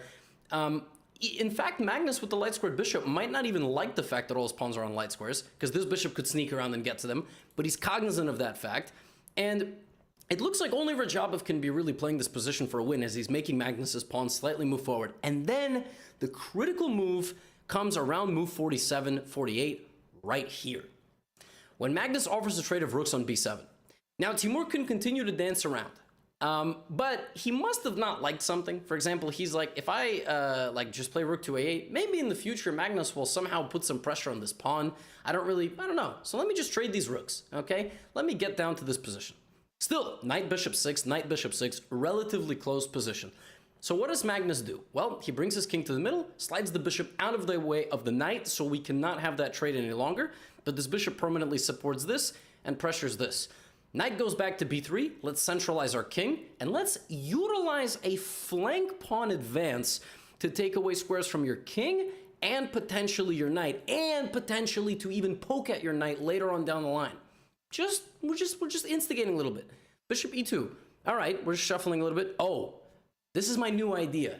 Do you want to trade bishop for knight? Do you like that or not? Rajabov's like, nah, actually, I'm good. I don't want to trade. Okay. Bishop comes back around. This knight has been kicked out of b3. And the constant concern for white is this trade good or bad for me? Like, I don't know. Magnus is posing this practical problem to his opponent throughout this game as he now shuffles the pieces around one more time. Now the knight is in the middle and the king is here, and c4 is under fire. In fact, it's under fire to the point the only way white can defend against it is to give a check. I hope he misses the king it. Out of the middle. He might miss it. And now is he gonna miss it? He missed could it. play knight to d4. He missed it. Oh no, he didn't miss it. He's just thinking a checkmate. Moves. And what I mean by that is, if the knight goes back to b3, now Magnus uses that a pawn. Huh? Like, Levy, I don't understand what's going on. Well, folks, now we have the exact same position we had, but c4 cannot be protected. Is he missing it? That's the problem. c4 can't be protected now because I utilize my flank pawn advancement. The subtlety and the triangulation. You see, black's king can move on 3 squares. So in moving on 3 squares, white is being lulled into a state where he's going to overextend the position. So he's going to maybe play the knight to the middle and get caught, and now he's overextended. He can't go back to where he was, and that's it. Magnus is going to convert this game. That was weird. So Rajabov himself plays a4, and oftentimes that's all Magnus needs. And now Magnus completely changes. Look, he's triangulating, right? Now he goes to c5. You say, Levy, nothing's changed. Oh, yes, it has. Oh, yes, it has. There is now a fresh weakness on a4, which Magnus made you question the defense of your position. And here, Timur sacrifices the pawn, the c-pawn completely, and Magnus plays king c7. You see, if Magnus took this, a5 falls, and then maybe a4 falls. But Magnus is like, no, we're going to do this on my terms. You're going to take on b6. I'm not letting you get away. This weakness is staying here. You're never getting my a-pawn. And watch, he takes, he plays king a6. Moving into the line of sight, by the way, of this bishop. Knight a3, king b7. And if you analyze this with an engine, it's constantly going to yell, draw, draw, draw. These guys have no idea what they're doing. They're wasting their time. But Magnus slowly but surely transfers his pieces in at the right moment, even letting this pawn stand. Just completely stand. Playing knight d3, hits the king, hits the pawn. Of course, if bishop takes d3, this pawn is going to get through, so the white's knight is completely paralyzed. King goes back to d4, and a few moves later, bishop b5. Paralysis, and that a-pawn is surviving. You still can't take it. Timur decides to sacrifice and try to get the knight over to win some pawns. That is a way to try to defend the position, but he's not fast enough. One pawn falls, but the other pawns are now held together by that bishop, which made it all the way around. And on move 89, by gluing it all together, Timur Rajabov resigned. Magnus Carlsen went on to win, and he won this candidates. Then he went on to win the World Championship. Let's go to example 2. Second example. His opponent, none other than Grandmaster Hikaru Nakamura, and you will see their usernames. So this is spaced out. This is not spaced out because that's not his legal name, but that's Magnus's online name. This is the Speed Chess Championship in 2018, the finals. And if you look at this position, you might quickly say, Levy, Hikaru's got a bishop. Magnus does not. What the hell is going on? This is from their first segment, 5-minute, 2-second bonus. So at this point around in the game, the players both are under a minute or right about a minute on the clock, but every time they make a move, they gain 2 seconds, so there's no dirty flagging. Now, Magnus has been down a piece for the majority of this game. He does have 2 pawns for it. He has 6 pawns versus 4, but this is falling, and then the pawn will sacrifice itself, and black will promote. I mean, there is no way you're going to hold this position. So Magnus, despite being material down, trades rooks, trades knights, offers a trade of knights to get queen and bishop versus queen. Hikaru instead is like, let's trade queens, homie. Let's trade queens. Because I got a knight and a bishop. Magnus is like, I got him right where I want him. Because here's the thing. I have 2 pawns. Magnus, in a split second, has evaluated that this endgame is actually going to be really difficult for black to win. Really? Oh, sorry, I hit my microphone. I don't know if that actually changed anything. But so Hikaru does take on g5, because that's the way to go. Knight c6. Now, knight c6 takes away the bishop retreat and delays the knight from getting back. Like, you can go knight d4 here, but then I'm going to play b4, and taking this is a little bit suspicious. Just a little bit. I mean, you got to really be able to calculate the fact that bringing the bishop stops every pawn, and then my king running to the middle doesn't give me any practical problems. I mean, a4, a5, a6 very quickly comes in, you know, king f7, a5, king e6, a6. Like, it's close. It is a close race and tough to calculate all this in time trouble. So knight c6, king f7, here come the pawns. Here come the pawns. Bishop f2. Hikaru's doing everything correctly. Everything. He's brought the bishop around. The pawn is going to sacrifice. The king is coming to the defense. So how on earth, b5, how on earth can Magnus possibly save this position? I mean, all he's doing is pushing pawns. Well, king goes back to c8.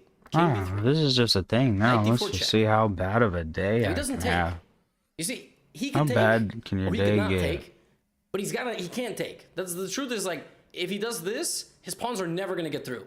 Now he's Magnus, so obviously he plays king to c4, king to b7, and Hikaru has a really difficult situation here, because if he takes on c6, like he's threatening to take on c6, then it's all good, right? That's why he did it. But if he took on c6 in this position, this is a totally different situation, because now you're too slow, and I have 3 pawns versus a lone king, and a king now is coming. So, you know, Magnus is just posing more and more practical problems. King to b7.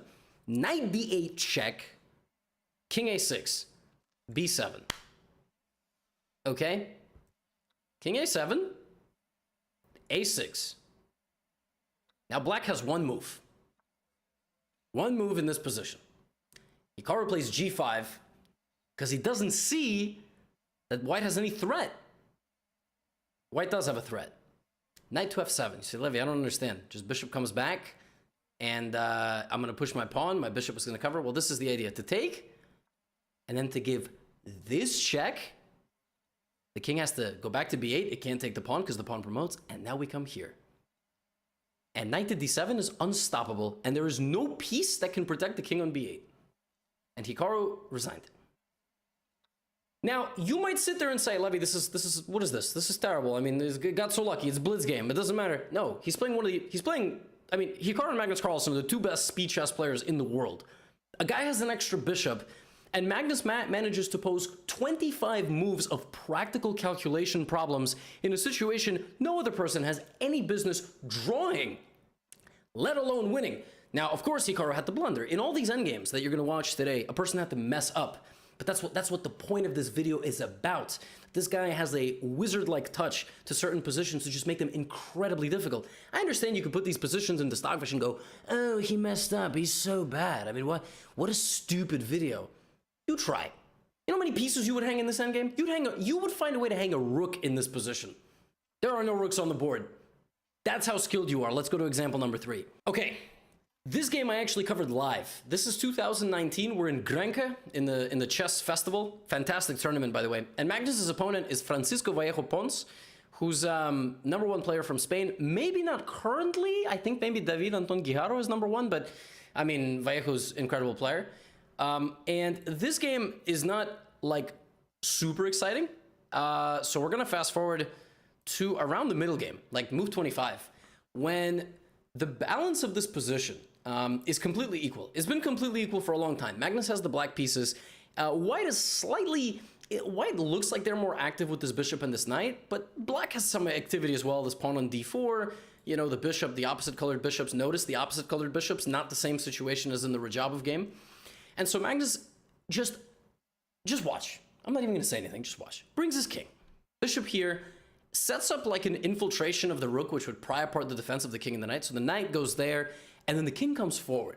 Magnus understands that while one of his rooks is extremely passive, and he can't even kick the knight out because the knight would jump into c6, his defensive skills are there. The position's balanced. He might have a mildly unpleasant situation right here on the queen side, as kind of one enemy piece controls the movement of 4, because this bishop doesn't really have any movement. This knight constantly threatening to jump in and hit everybody. It looks like white is actually a little bit happier here. He plays g3, so Magnus can't really come forward with any pieces. So what's the man gonna do? He's the GOAT.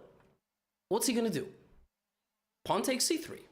First he takes, he tries to make some trades, takes, and he swaps off one of the... But now he finds the only moment he has had to activate this rook. The only moment, because now he can't lose this pawn, right? So what does white do? He plays f4 check. That's a really nice move, actually, because black has a very unpleasant decision to make. Does he take en passant, or does he just back up? If you play king h6, it's a very, very bad decision, because this bishop reactivates.